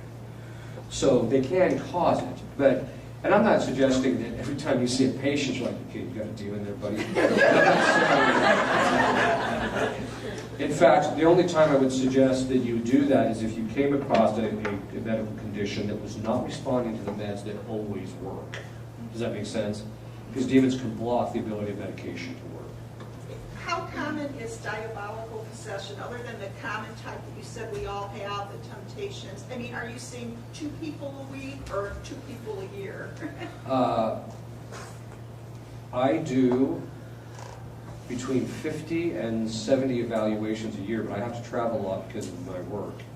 The other priests that work with me also do about that same amount, a little bit more. One of the priests there is, he's got some degrees in psychology, so I have him take a look at certain kinds of cases because I just don't have time to sit down with the people. We analyze about 150 cases a year. That 150 cases is after a very extensive vetting process. We probably get about 10 phone calls a week from around the country. And of the 150 a year, how many do you finally decide probably are possession? 3 last year were possessed out of that 150. So it's a very low rate. Diabolic obsession, though, is much higher, where people are diabolically obsessed. That's about 25% of the cases. But you have to remember, we're already doing the vetting process. And usually when people contact us, they've already been through the medical stuff and been through this whole time. Send your medicals, send the psychiatric workup, send the psychological workup. So we'll have them do that, send it to us so that we get a chance to take a look at it. And those things are very helpful for us because people are saying, well, if you're an exorcist, why are you looking at the psychological? Because demons will mimic certain patterns, but that mimicry means there's a little difference, and sometimes you can catch those. Especially if the reports are well done, if there's well annotated, you can usually kind of sort things out a little quicker. Yes. And when you say diabolically obsessed, do you mean that they're thinking they have a demon? No, it means that they can't get their mind off of certain things. That. Okay. It looks just like the psychological obsession, except it ebbs and flows much more. Okay, so Yeah. have you had obsessive compulsive disorder patients? Yes. That you determined were demons? Yes.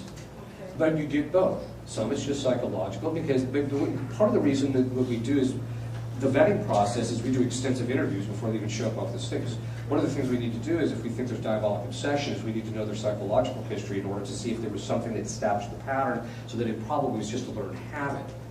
Or if, say, there was a traumatic event that happened to the person that could result in something that's psychological, but it could also, which is true, but it can also result in the demon getting their foot in the door. So you just have to spend some time. And ultimately, when you think that there's something there, the real telltale sign is the prayer. If you're going to pray, certain things are going to happen. If it's just, if it's purely medical or if it's purely psychological, you're praying, you're not going to see any change. Yes?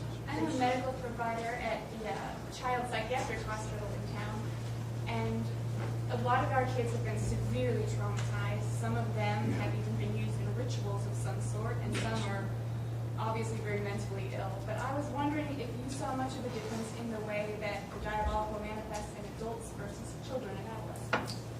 The manifestations are pretty much the same. However, unless it's satanic ritual abuse, my experience is that if a child is possessed or diabolically obsessed, the cleanup operation is much shorter than it is adults. That's my experience. And a lot of that has to do with just the mercy of God, but a lot of it also has to do with the fact that the child they can't cooperate with the processes volitionally. I mean, they can cooperate and sit and let you say the prayers with them, but they don't. You can't sit them down and say, okay, you know, Johnny's 5 years old. Okay, Johnny, I want you to do 5 hours of meditation a day. I'm used to doing it. Not that I recommend that, but I'm just saying that they just can't work with you in the same way that adults can. The other thing is too is that a lot of times once the demon gets their foot in the door, they'll drive the person to commit a lot of mortal sins, and so there's a lot of traction that the demon's gotten over the person to the committing of their mortal sins. Whereas with children, it's less volitional, and so he has less traction. Yes? What happens if somebody dies and they're possessed? It Or depends. they're liberated? It depends. If they're in the state of grace, they go to heaven. Because grace is in the soul, possession's in the body. So, yes. Are there some initial tests that you might do to weed out the majority of people who think they're possessed but aren't? Yeah, for me, I just sit and listen to them. I'll just tell them, okay, tell me what I need to hear. And I tell them, don't spare it, because the devil's in the details, literally. So you just let them talk. And over the course of time, you know, after you write 3 books of psychology and you've dealt with, you know, thousands of people in this area, you get a pretty quick sense of being able to line up, okay, this is probably this, or this. There's some cases once in a while you go, you know, I just don't really know, but that's where the prayer is really key. So the test is really, for me, the initial test is just listening to their story, because that will tell you a lot. Do you ever do a little test like this is holy water and this isn't, and see if they know which one is which? Once, we do certain tests like that, but usually that's only for people who it looks like there could be possession, but we're not real sure. Right. If they're possessed, you know, the demon's going to know if what you're saying is Latin is prayer or not, or if he's going to know if this which is blessed and which isn't. So yeah, we do that on occasion. I don't use it until I get to a stage where I need to make some kind of determination, like this is on the borderline. I'm not really sure. For me, I won't engage in solemn exorcism until I see a clear preternatural sign. But doing those, I don't do those in the initial stages. Now, some priests will they'll have people come into a room and they'll actually put like a Benedict medal underneath one of the chairs and then invite them to sit in one of the chairs, and then, you know, or he'll put Benedict medals in all the chairs except for one, and if the person goes and sits in the one that's not, then he says, well, that could be a sign. But again, you have to kind of be careful of that too. So, yes. You mentioned that one of the reasons that a person can have a demon is that God allowed it for sanctification or spiritual growth in that person. Yes. And so if that occurs, and say something like that low back thing that you mentioned, okay, so how does the person battle that? With an exorcism, with medical treatment? Do they pray or just accept it? I'm sorry, what was that they have what particular problem? Like that low back thing that you were saying, the lady has something in her low back. The demon on her Lower back. Oh, on the lower back. Yeah. So, you know, so how do you determine which ones are for their spiritual growth? Well, they all are, ultimately. And what are you, how does determining if an exorcism or Well, if someone's medical possessed, treatment? in the Diocese of Tulsa, I'm what's called a stable exorcist, which means anybody who comes to me, I automatically have faculties to do a solemn exorcism if I judge it to be so. The other exorcists are what's called ad actum, which means they have to go for each individual case, get permission to do solemn exorcism. But there's a variety of different prayers that a priest can actually do in order to to make that determination so that you can get the demon to actually manifest. And then once he manifests, then you go to the bishop and present the case. And in my experience, there's only been one bishop that I presented the case to, and he just says, well, I'm not going to do this. I said, what? He says, well, I've never given permission for this for the 12 years I've been a bishop. I'm not going to start now. And I'm like, well, why not? He says, well, I believe in the devil, but I just don't think he's in my diocese. Okay.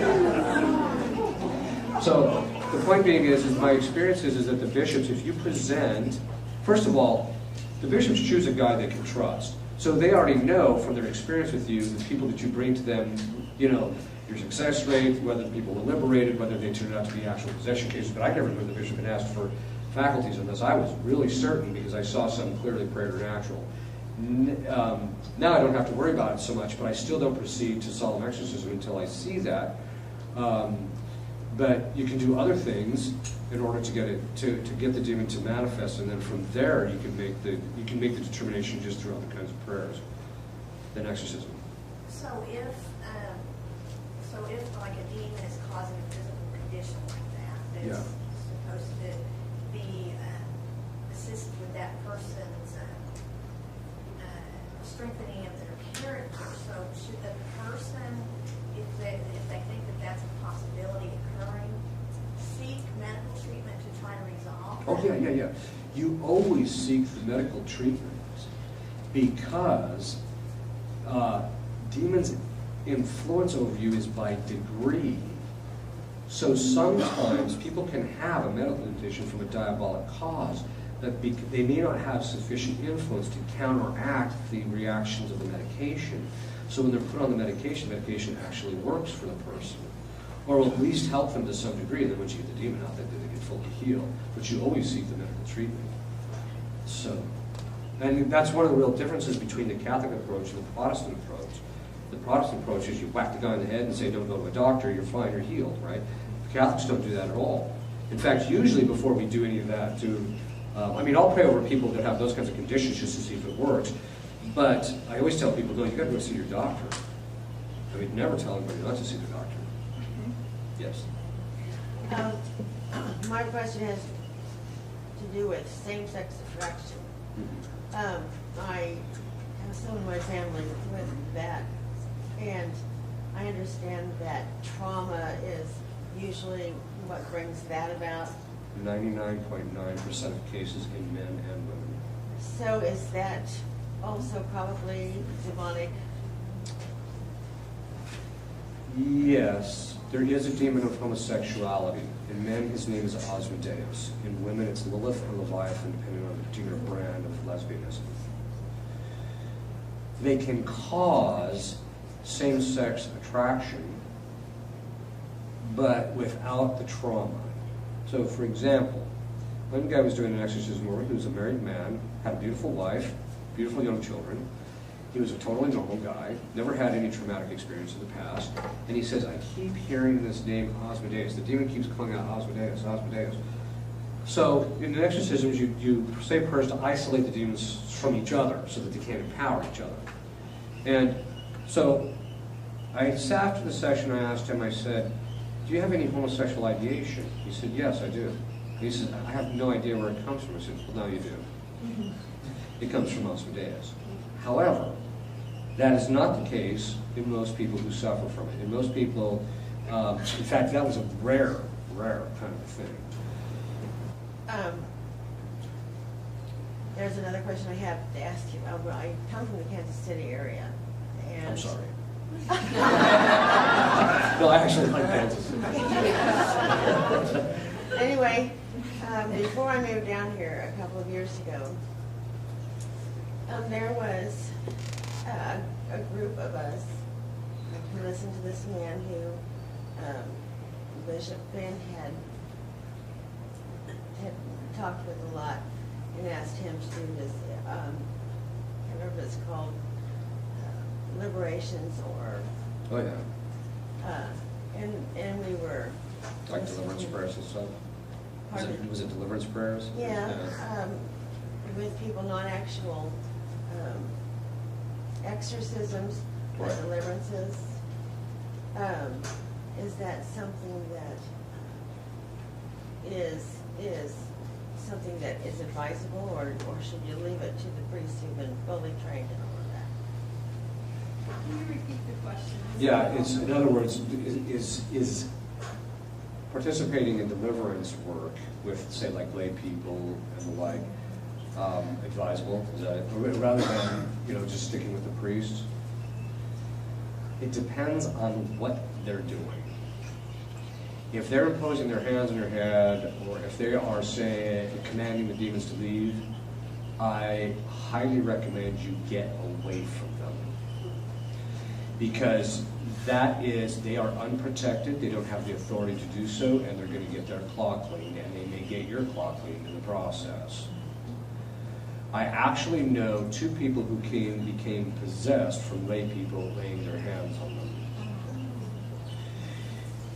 Second, I tell people you're better off just sticking with a priest, or if the bishop gives the deacon permission to do those things, a deacon, because of the fact that the priest has the authority from the bishop to do so. As far as imposition of hands, that should really only be done by a bishop, or priest, sorry. Because a priest and a bishop, there's a funny joke about bishops were going into a council meeting one time, and one of them started dying, and they all started looking around and said, "Quick, call a priest."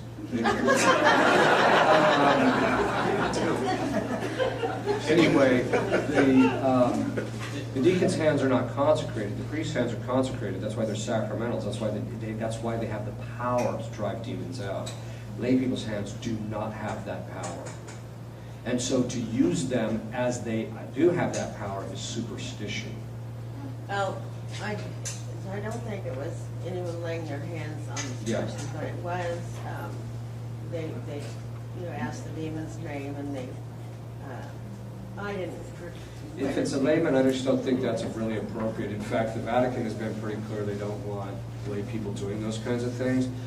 If you're going to deliverance ceremonies where the lay people are just praying with you, not over you, but just praying with you, asking God to help you, to deliver you from anything, there's nothing wrong with that, as long as the person's not asking for anything whack. But usually there's nothing wrong with that. It's when they want to start doing the things that are really proper to a priest that's a problem. Yes. You mentioned Lilith. I was reading up on that once because I hear these things. People read the Book of Enoch, and then you come up with a movie like this Noah movie with Russell Crowe with rock monsters, and Lilith is, to a lot of people, real, and they think it really happened. And when I looked into it, I found out the history of it. But what I'm asking you is, well, for your opinion on that, first off, is, was she really the first Eve? Just for your opinion, but I looked up for myself. That's my opinion. The tradition of the church is clear she wasn't. Yeah. So she was always a demon. That's correct. And that's probably where they got it from, because of that type of demon that it is. That's correct. Okay, thank you. Yes. Yeah. Have you ever encountered Native American or shaman spirits who maybe had an open door with a demonic blessing of maybe consecrated males, firstborn male sons in Native American line? Yeah. Not in possession so much. You see a lot. So you see other problems like diabolical oppression, things like that. Yes. Do you have to be Catholic to be exorcised? No. In fact, there's some real funny stories about that. I have 3 short questions. The bells in church, during the consecration when the bells are rung, it was my impression that that's when the Holy Spirit comes. Yes, that's right. Yeah. So that doesn't have anything to do with the bells? No, it's a distinct kind of a thing, but yeah. And do demons have a different voice than the person who's possessed? They do. Every time. No, well, sometimes I'll use the person's voice, but if they get a little obnoxious, I'll force them to speak in their own voice. Sometimes I'll force them to speak in their own voice to get a sense of who and what they are. Yeah. And how do you see what God has done to the demons? You said that God... You see it physically. Yeah, how's that? By the manifestation. It's just like, it's analogous to if I walked up to you and smacked you over the head with a baseball bat. I would see what happened. It's the same thing with them. When you ask Christ to do acts, or if you command them or sever something, you will physically see the demon react to it. Through that person? Through the person. Yeah. What was that demon's name for the male same-sex? Asmodeus. How do you spell that? Yes. How do you then, especially as healthcare providers who deal with people that may potentially have some sort of possession, how do you then protect yourself? Come to tomorrow's session and you'll find out. Yes. Is slaying the spirits and speaking in tongues, is that all? Oh. Always someone who has to ask this question. The reason I say that is because every time I do this, there's always somebody who argues with me, and it's because they don't know the first basic aspects of theology. In the church's tradition, by the way, again, we're back to tradition. In the church's tradition, there are two kinds of graces. The first is graces which make you pleasing to God. So there's two kinds of graces. Those which make you pleasing to God, and those which are gratuitously given. The ones that make you pleasing to God are sanctifying grace, that's the indwelling of the Blessed Trinity in your soul, and actual grace, which enlightens the mind and strengthens the will in order to do the right thing. Then there's gratuitous graces, and these gratuitous graces deal with things like the charismatic gifts, as well as things like a vocation to the priesthood, things of that sort. Okay. The charismatic graces, insofar as they are gratuitously given, the fathers of the church, the doctors of the church, the entire church itself, it's actually defined in Trent that graces gratuitously given are incapable of being merited. You cannot pray for them, and God gives them to you. You cannot offer something up to get them. You can't do anything to get them. They are gratuitous, purely on the side of God. It says it right in Scripture. He gives them to him as he wills, which means that there's nothing you can do. So people say, oh, well, you can give the gift of tongues if you just sit here and open yourself up to the Spirit. It's, I should have bought a Honda. I'm sorry, but it's not going to work that way. Because the church has defined that these things cannot be gained that way. This came into the Catholic Church from the Pentecostals who did not have a proper theology of grace. So when they thought that you could just do these things and then you would get them. And then, of course, there was all these misinterpretations of St. Paul where these things were talked about. Okay. That being the case, the worst case of possession that I ever had was a woman who asked for the gift of tongues and she got it. There are three kinds of gifts. When you talk about tongues, there's three kinds. The first is for instance, if you're talking about tongues, there's three kinds. First is the authentic. And in Scripture, we see it playing itself out. There's two kinds. The first is the person speaks their language, so you have language A, but the other person hears language B. So when Peter got up there and started preaching, everybody from all over the place had heard their own language. The second is that God infuses in you the knowledge of the language, so you actually know what you're saying. To keep that in mind. So you speak the language that's infused in you, and the person hears that language. So in the case of Philip, when he goes to see the Enoch, God gives him the gift of tongues so that he can actually go and actually evangelize the eunuch. Okay. Now, what is that? Why is this the case? The reason it's the case that you actually know what you're saying is because God, St. Thomas says, there's a principle. God always uses an instrument according to the nature of an instrument, the nature of that instrument. We are intelligent creatures. God doesn't use us in a way when we're supposed to be doing something volition or voluntary or speech or things like that sort. He doesn't use us unless we know what we're doing. He infuses the knowledge in it, and then from there we can actually know what we're doing.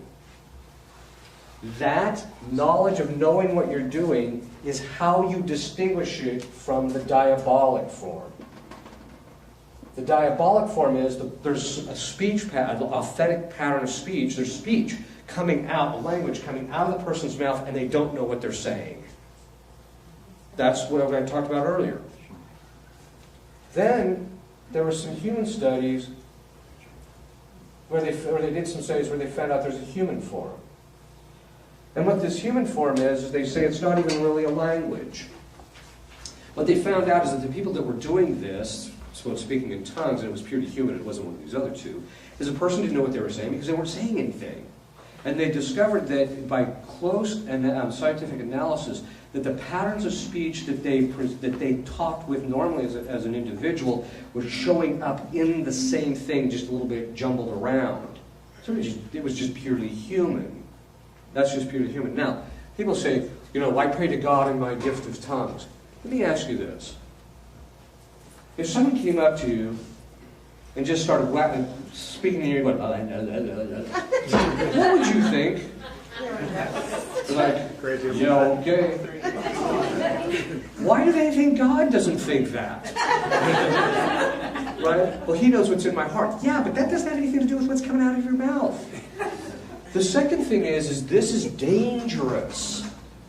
Because doing this, in this particular case, the demon is speaking through the people, but when you say, oh, I just open myself up to the Spirit and then the stuff comes out, there's a name for that.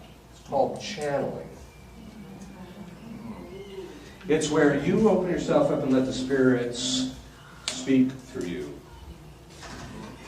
This is one of the reasons why I tell people, that's why this woman became possessed, because it was a superstitious behavior that she was engaging in, and as a result she became possessed as a result of it. I cannot tell you, when I was in the Diocese of Omaha, because the first place I was an exorcist was for the Archdiocese of Omaha, I cannot tell you how many people I had to clean up from the charismatic renewal. But let me be clear, I have the highest estimation of some of these people because they're actually serious about their spiritual life. They're trying to do the right thing. They're one of the few people who takes spiritual warfare seriously, etc. But what they're doing is an adoption from the Protestants and has nothing to do with the history of the Catholic Church. Nothing. And as a result of that, it's really dangerous. So being slain in the Spirit, there is no such charismatic gift. It's not real. In fact, I think a lot of it's just psychological, frankly. So, yes? Question, but is there a demon that specifically attacks marriages? There are demons that attack different facets of the marriage, like the matrimonial union or the fidelity of the spouses or things like that. So, yes. You're talking about the charismatic gifts. One of the things I find just from knowing people is that you have people in American, they call it spirit guide, and then you get the Christians and some people even consider themselves Catholic, and suddenly it's their guardian angel that they have a name for. It's Saint Michael, it's Saint Gabriel, it's Saint Raphael, and they act like they're getting sort of prophetic, messages like you're demonized or something like that. And the thing is, it's I don't even know, it's how do I tell them how to test the spirit? They really believe it, and they put pictures of Jesus on their Facebook page. And there's an easy way to test it. You ignore it.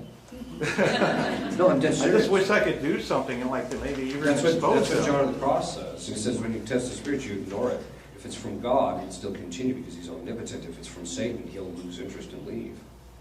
In fact, there's a form of diabolical oppression where it's such a high level of oppression that the demons actually chatter at the person even though they're not possessing them or obsessing them. And so you just tell them, ignore it. Just ignore it. It'll go away. And usually does within a week. So the point being is that the other side of it is that remember when I was talking about how demons have access to your emotions, the cogitative power and all this stuff, the brain, all that. This is why the church has always, always, always said you never rely on your emotions or how you feel or your lower faculties for the determination of your spiritual life, because the demons have access to that and they can make you feel consolations in relationship to things that are spiritually disordered. So you have to be very careful about all that stuff. That's why John of the Cross says just ignore it. If it's from God, it'll still happen. If it's not from God, nothing's going to happen. Yes? How often does a demon actually identify itself, or is that just Hollywood? Actually, in most cases of possession that I've found that last any more than one session, they usually will tell who they are. Usually. Is the name Alistair or anything? I haven't had that guy, but someone might have. Okay. Yes. Yes, I'd like to know, how do our guardian angels interact with demons that may be trying appeal process, or do they? Yeah, they do. It just depends on what God has determined, so they can block them, they can remove them from the activity of the person's life, they can literally push them out. It just depends on what God allows, and they can protect us from them so that they can't gain access. The guardian angels have the capacity to perfectly protect us. It's just that God communicates to them what and how they are to protect you. Well, is it a good idea to have, a devotion to your guardian? Oh, yeah, absolutely. I thank them every morning and Oh, yeah. ask them to. That's one of the real problems. Most people don't have one. I mean, most people go their entire lives never developing a decent relationship. You say But most people don't have one? no, most people don't have a good relationship with their guardian angel, and so as a result, most people don't have a guardian angel. And so they'll go their entire life, they get to the end of their life, and they haven't even developed a relationship with this guy that's been in their life, been within their entire life. I think that's a little odd. I think everybody needs to listen to, go on YouTube and listen to your one on guardian angels. It's awesome. It's really good.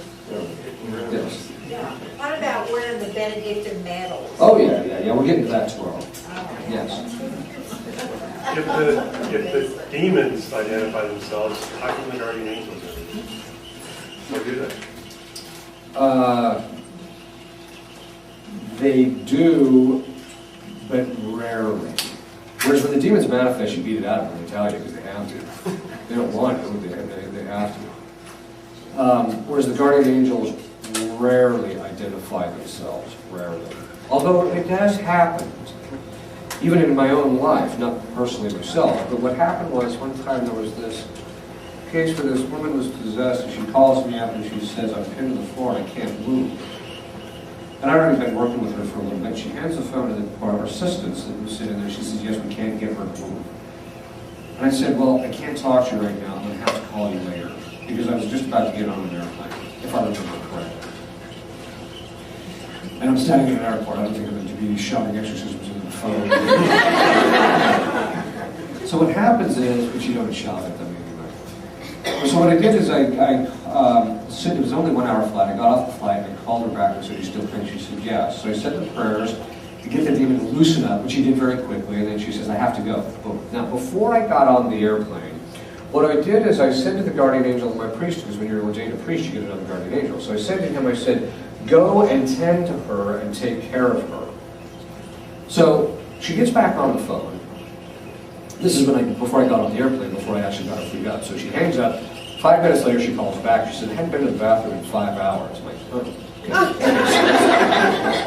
And then she says, and by the way, did you send the guardian angel of your priesthood to me? And I said, yes. How did you know? He said, he appeared to me and held my hand.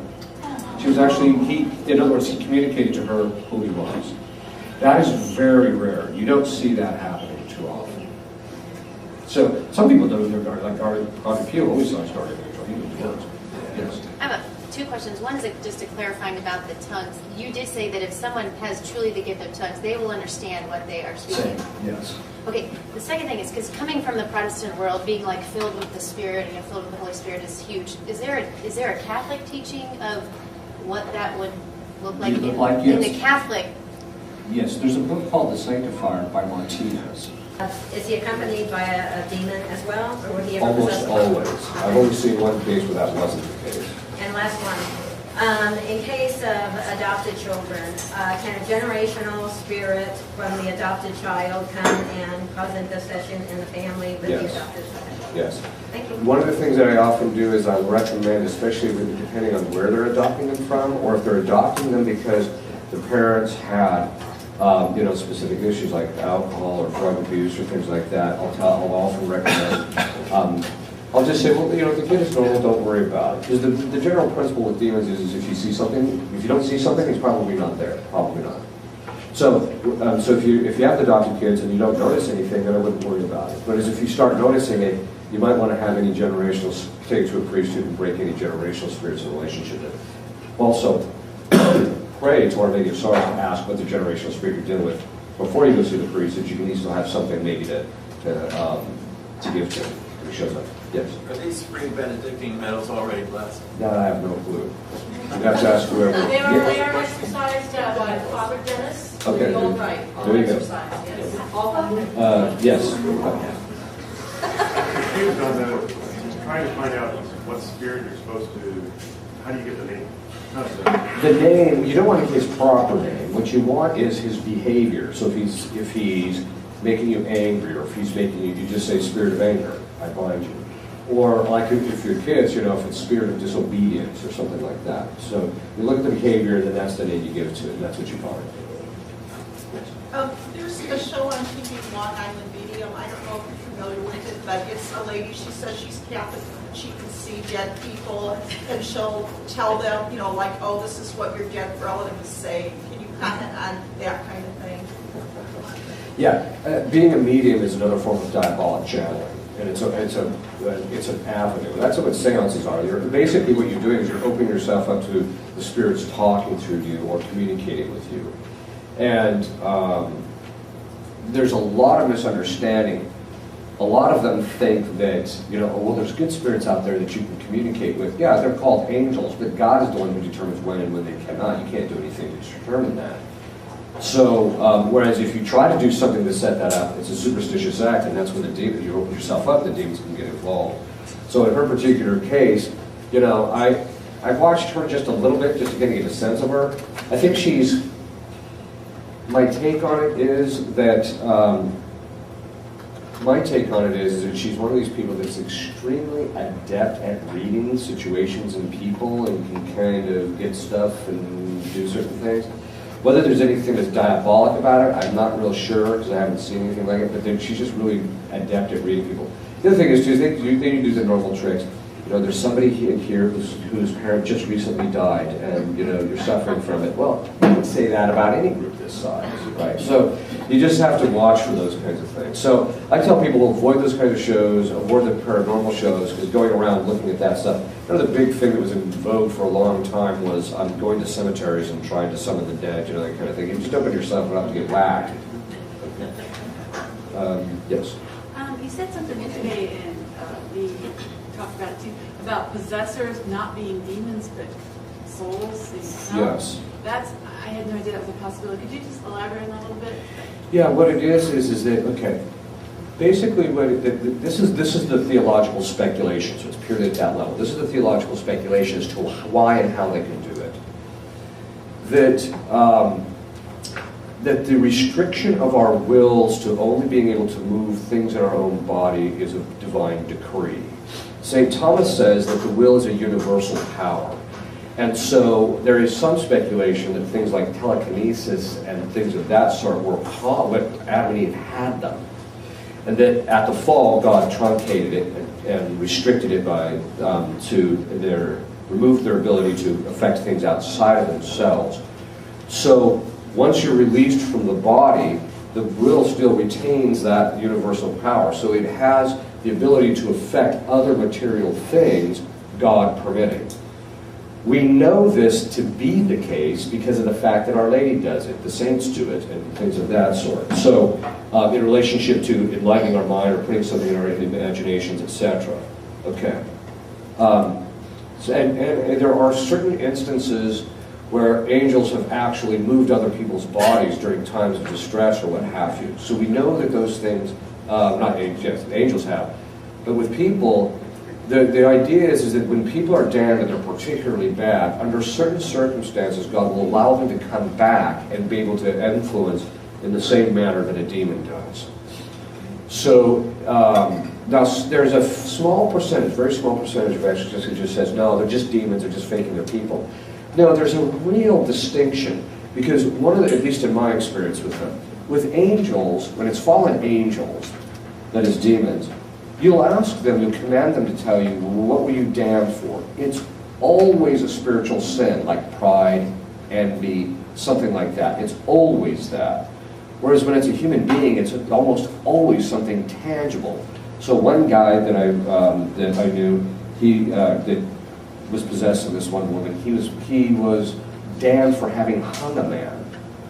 Another woman, or another case was that one of the possessors was her great-great-aunt, and we commanded her to tell, what were you damned for?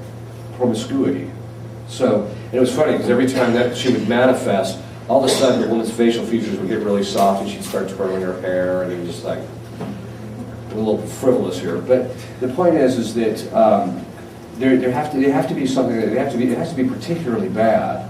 In the case of Annalise McKell, she was possessed by, if it was accurate, Hitler, Nero, parish priest, as I mentioned, who they found was particularly bad. So they have to. It's not just, you know, like I said yesterday, Aunt Bessie, who happened to, you know, didn't want to go to mass on Sundays. You know, it's not usually that. It's usually something that's really bad, even though that is more simple.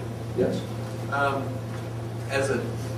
With a doctor having a patient, or in my case, a therapist having a client, does that give us any authority or not? Okay. Although once you adopt someone, in other words, it's a legal thing. So once you adopt somebody legally, you can do it. If you have power of attorney over somebody and they become incompetent, once they lose that competence, then the authority would kick in. So it has to do, yeah. So in that particular case, no. But you can do it in the other way, where you just say, in fact, I'll recommend this often to people who have a therapist who come to me and says, you know, I think my client has diabolic problem. So I'll just say, well, you know, one of the ways you can find out is just say the binding prayer, but don't say it as a command. Just say it, you know, Jesus, I ask you to find the spirit of action. You can say it mentally. You don't have to say it out loud. You can just say it mentally. Let's see if you notice a change. Yes. Is there any way for us to know which saint is a specific nemesis to a certain demon? Not without asking him. Or unless you're an exorcist, you happen to know it because of case load. So, yes. Once your children are grown and married, do you still have authority over them? You do. Yes. How that plays itself out, is very different. The answer is yes. Yes. Yes. Yes. I wanted to ask, because I'm a little bit confused. The father has a command over the Catholic. That's correct. He's the one that is commanding prayers, or just only the priest? No, he can use them over his family. The mother can use them over the children. The wife, because she has rights over his body by virtue of the marital contract, she can say it over him too. Does that make sense? Over her husband. Over her husband. And one more thing. I just received an email, and I can't remember who it's from, a Catholic organization that says there's a new series coming out. It's going to be called Lucifer. Oh, yeah. And the devil is going to be portrayed as a nice guy, in fact, more than Oh, yeah. Oh, he's always trying to get the people that are under his influence to make everybody else think he's a great guy. Yes. About that authority of the binding, so say you have a legal divorce, but you're still married to the spouse of the church, do you have authority? The authority comes from the sacrament, not from the civil effects. Yes. Okay, this is kind of a broader question, but when you look at the Illuminati or the enlightened ones that would be, basically human agents of the devil on the earth. Right. They're pushing the New World Order, Yes. currency, food, industrial complex, corporate profiteering, population control, other things. Yes.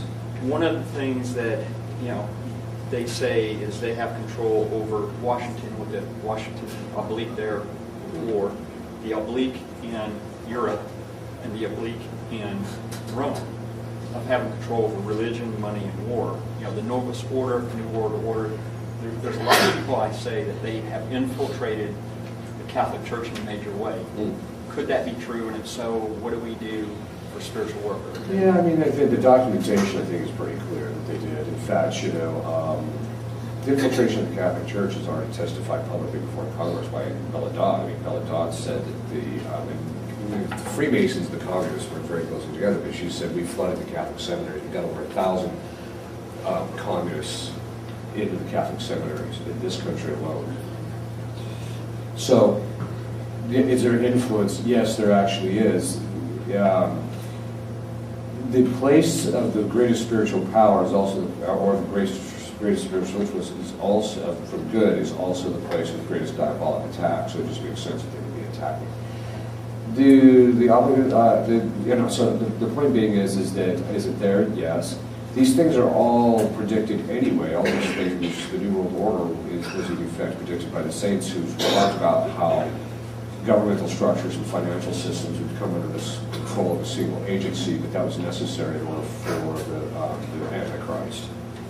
So that's just all that means. I mean, So is it there, the spiritual warfare? Yeah, it's there. You just have to pray to keep yourself protected from your family so that any of the effects of it don't occur. But that's about all that you can really do, because these things are, you can pray against them and you can do certain things, but they are largely out of our hands. The one thing I keep telling people is, it's really funny. I was a mechanic for about 25 years off and on for my father, because I would go home and I would work with him ever since I was a teenager. But even after I was a priest, he would get busy, so I'd come down and help him out when I was home on vacation. And so I'm one of these guys that just likes working with my hands. So I went and I bought an assembly torch set. And I would go to get the bottles, and I get to the location. I'm in my casting, and then behind me is assembling an oxygen bottle. And this guy, as we're loading it, he just asked me, he says, "Hey, can I ask you a question?" I said, "Sure." He says, "What do you think about the way the world is going right now?" And I told him, "It's in free fall." And he says, "Yeah, that's what I've noticed.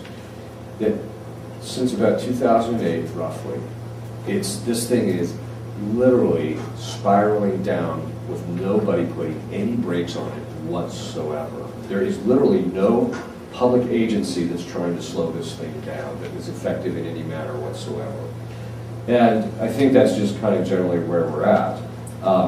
And some people ask me, "Well, what do you think about that?" I said, "Well, I just think it's God setting us up to get spanked. Because we're bad children, and needs to spank us, and it's coming." So what that's going to look like, I don't know. I really don't want to speculate too much on that. So, yeah. When you're doing the exorcisms and everything, you're saying you're speaking to the demons. Are they speaking through the other person's voice, or sometimes it's their voice, sometimes it's the demon's voice. Or I've only heard demons speak directly to me without any kind of physical agency once. They usually don't do that, and Christ restricts that usually. So what they do is they'll move the vocal cords and stuff and actually speak through the person. So, yeah. When I have authority over my nephew who comes to stay with my husband and myself every summer, he comes from a broken home, divorced parents, and my brother's on the road, he's a trucker, and so he's not in the house with us, so he gives us charge over his son. So would I have authority over my nephew? Not the spiritual authority that would let you do the binding prayers. Okay.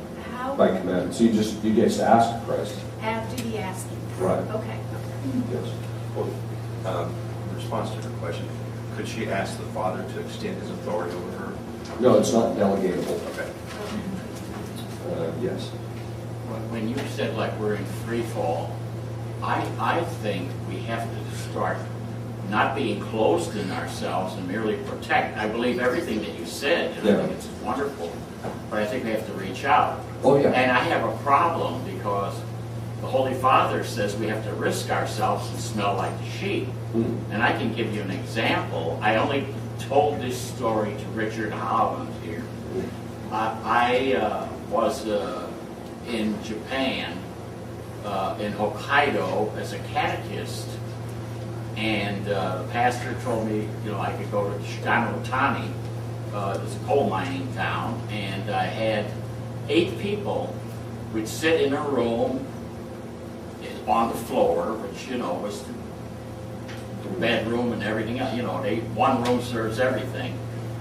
My problem was I taught the catechism, and it was in Japanese, and then used the scriptures. They had the scriptures there, and so I could relate them to Christ. However, when I looked on the wall, there was a 5-foot wide poster on there. It was a suntory. The woman was totally naked with a Suntory whiskey bottle right at the proper place. You see, obviously it looked like a phallic symbol, but she'd be looking at me all the time as I'm teaching, okay? Now, I cannot stop that because in Japan you can't tell people how to decorate their houses. It's rudeness. So my thing was to just keep teaching. How about just makes it taste? No, This is the devil looking, as it were. Okay? And right near the time when we were finishing and they were getting ready for baptism, I went in, and lo and behold, there was 2 oval pictures there, the Sacred Heart of Jesus and the Sacred Heart of Mary. I didn't say anything. Right. After the class was over, he said, what we had on the wall after your teaching here didn't speak to us anymore. That was the Suntory. After that, I went to OU Body to start out. Well, the teacher would invite me into the home at night. And of course, they had these liter bottles of beer. And in Japan, you cannot pour your own beer. He has to pour it for you, and I have to take care of him. And so after I get loaded with beer, I said, man, I can't, I couldn't drink it anymore. Well, he thought I wanted whiskey, so I'll come to Suntory. The wife was the Suntory lady now, clothed, however, and I had this whiskey. Well, by the time I left the house, I said I had things to do the next day. I was radiating. I had to walk in the snow. Now the snow was 2 meters deep, and we boarded up the windows on the first floor. And so I was radiating, and I remember telling a priest, I said, this boozing for Christ is kind of hard. What I'm bringing out is what the Holy Father is saying. You kind of risk yourself a little bit, and that side can wear you out. You know what I'm saying? And I never was told anything about the devil, I believed in the devil and angels and prayed. Yeah, I mean, it's true that you have to, okay. There's a distinction between, you don't risk your family.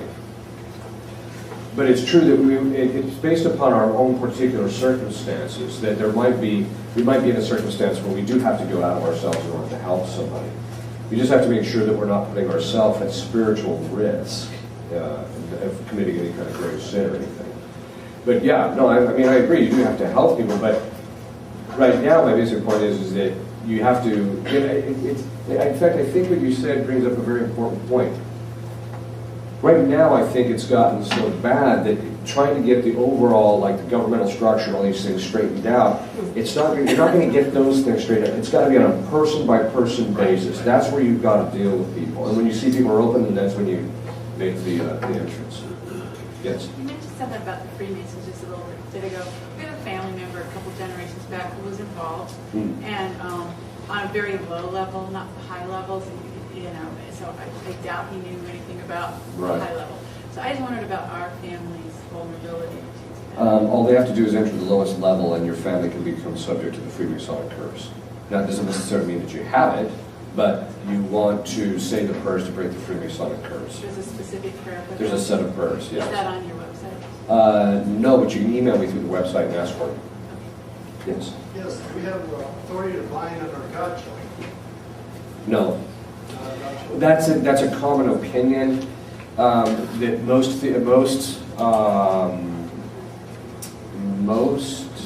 because the godparents' role is to correct, not to command. So as a result of that, they don't think that most exorcists do not think they do. So, yes. How common is possession? And then another question, is yoga really dangerous? As far as the possession is, it's still fairly uncommon, but it's becoming more common. It means there's caseload is increasing because people are just doing a lot of evil things. In fact, it kind of reminds me of that, again, in that prophecy of St. Francis, where he says, during the time of tribulations, demons will have extraordinary power. And it almost seems like it'd be there. But, so it's not that common, but it's becoming more common. People ask me, what percentage of the population is probably possessed? It's hard to even tell. Like I said, only 3 out of the 150 people, and that was after a vetting process last year that we looked at, were possessed. So it's not, again, it's not very common. Diabolical obsession, though, I think, is very common. It's in the sense it's not like diabolic temptation, but somebody asked me one time, what percentage of the population in this country do you think is diabolically obsessed? I said, somewhere probably around 25%. And we personally, the exorcists tend to think it's because of the rise of pornography and things of that sort. Then, it was shortly after I said that, about 2 weeks after I said that, they came out with a study and said that 22% of college graduates and basically the general population have either seen or currently seen a psychologist. So it's about the same kind of a statistic.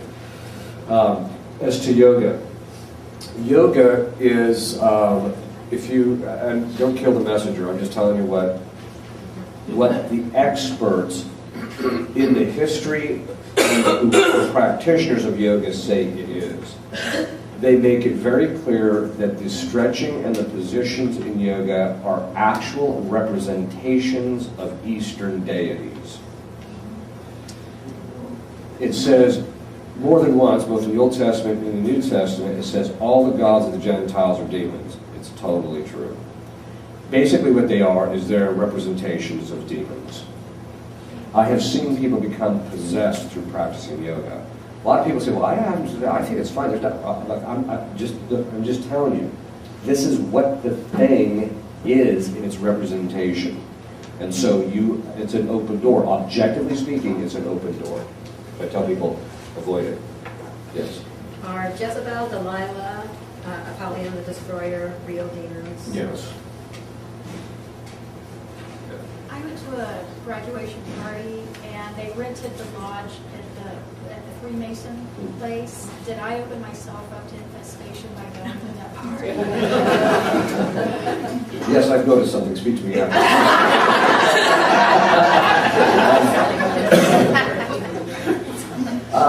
You can, yes, but like I say, if you didn't notice anything after you left, then there's probably nothing there I wouldn't worry about. So, yes. Could you spell that website address? Yeah, it's www.AUXILISTIANORUM.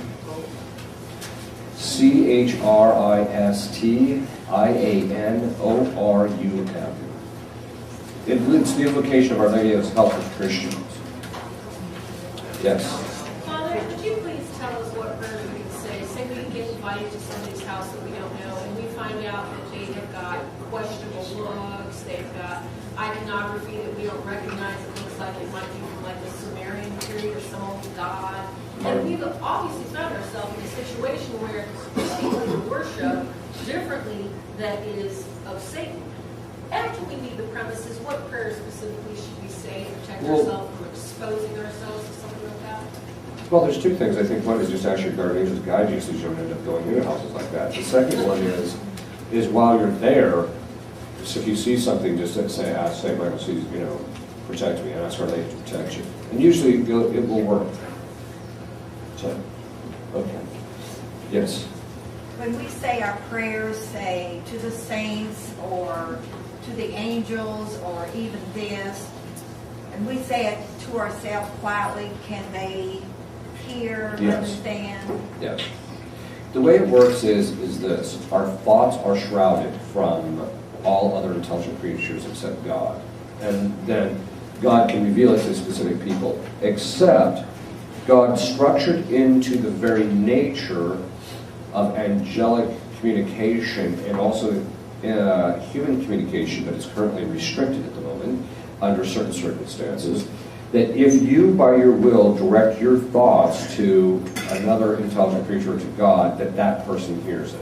So we can pray for our loved ones in heaven, Yes, you can pray to them and they'll hear you. even in our quietness and our angels. Yes, it can be done just purely We can mentally. make this command even within ourselves without saying it out loud. That's correct.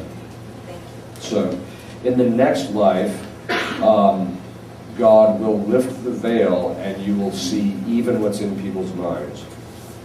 So, yes. So are there any prayers that, to be effective, need to be spoken out loud, or can they all be prayed mentally, like the auxiliary Christian arm prayers and stuff? It just depends on the nature of the thing that you're dealing with. Usually, my experience is if it's said it loud, it usually has a bit more efficacy. But sometimes it just depends on the particular demon. You can do it mentally and he's hearing you, and so you obey it. So, yes. There's a scapular called scapular protection. I don't know what the official name is. I think it came from a venerated possible saint from the late 1800s. Are you familiar with the big purple one? I am. I can't I'm a big find. promoter of it, actually. They're so hard to find online. I'm wondering if it's one of those things that haven't been approved by the church. And I've just been discovering this lately because it's been really effective telling people to get them and they have problems with purity. It almost like stops the temptations. It's Okay, there's a website called sacramentals.org. You just go on there and they actually have, they kept those people. They've been a big promoter of Mary Julie Jahani, which if you ever get a chance to read her visions, they're quite astounding, actually. They're like they're $13. I thought they're kind of pricey, probably because they can't find them too many places. What are they? I think it's because they're, I think it's because they're extremely hard to come by. They have to be made from scratch, basically. They're not mass produced. What are they called? They're called the purple scapular. And basically, basically what the purple scapular is that Mary Julie Jahani asked Christ for a scapular, and he gave her the purple scapular, which is supposed to protect you and your family from the effects of the chastisement. So that's one of the things I recommend to put in your house. You don't have to wear it, you just put it in your house. So, so you don't, I wear the brown one, so you don't wear both of them? No, you just put it in your house. Yes. Well, I have a wonderful grandson who's in med school, which is really difficult. When I know he's having a really hard exam, I ask my guardian angel to be with him. Yeah, that's good. Is that okay? Oh, yeah, all the time. Do it all the time. Okay, we better cut it off there. If you'll kneel, I'll give you a blessing. Benediction Dei omnipotentis, Patris et Filii et Spiritus Sancti, et super Bonis et semper. Amen.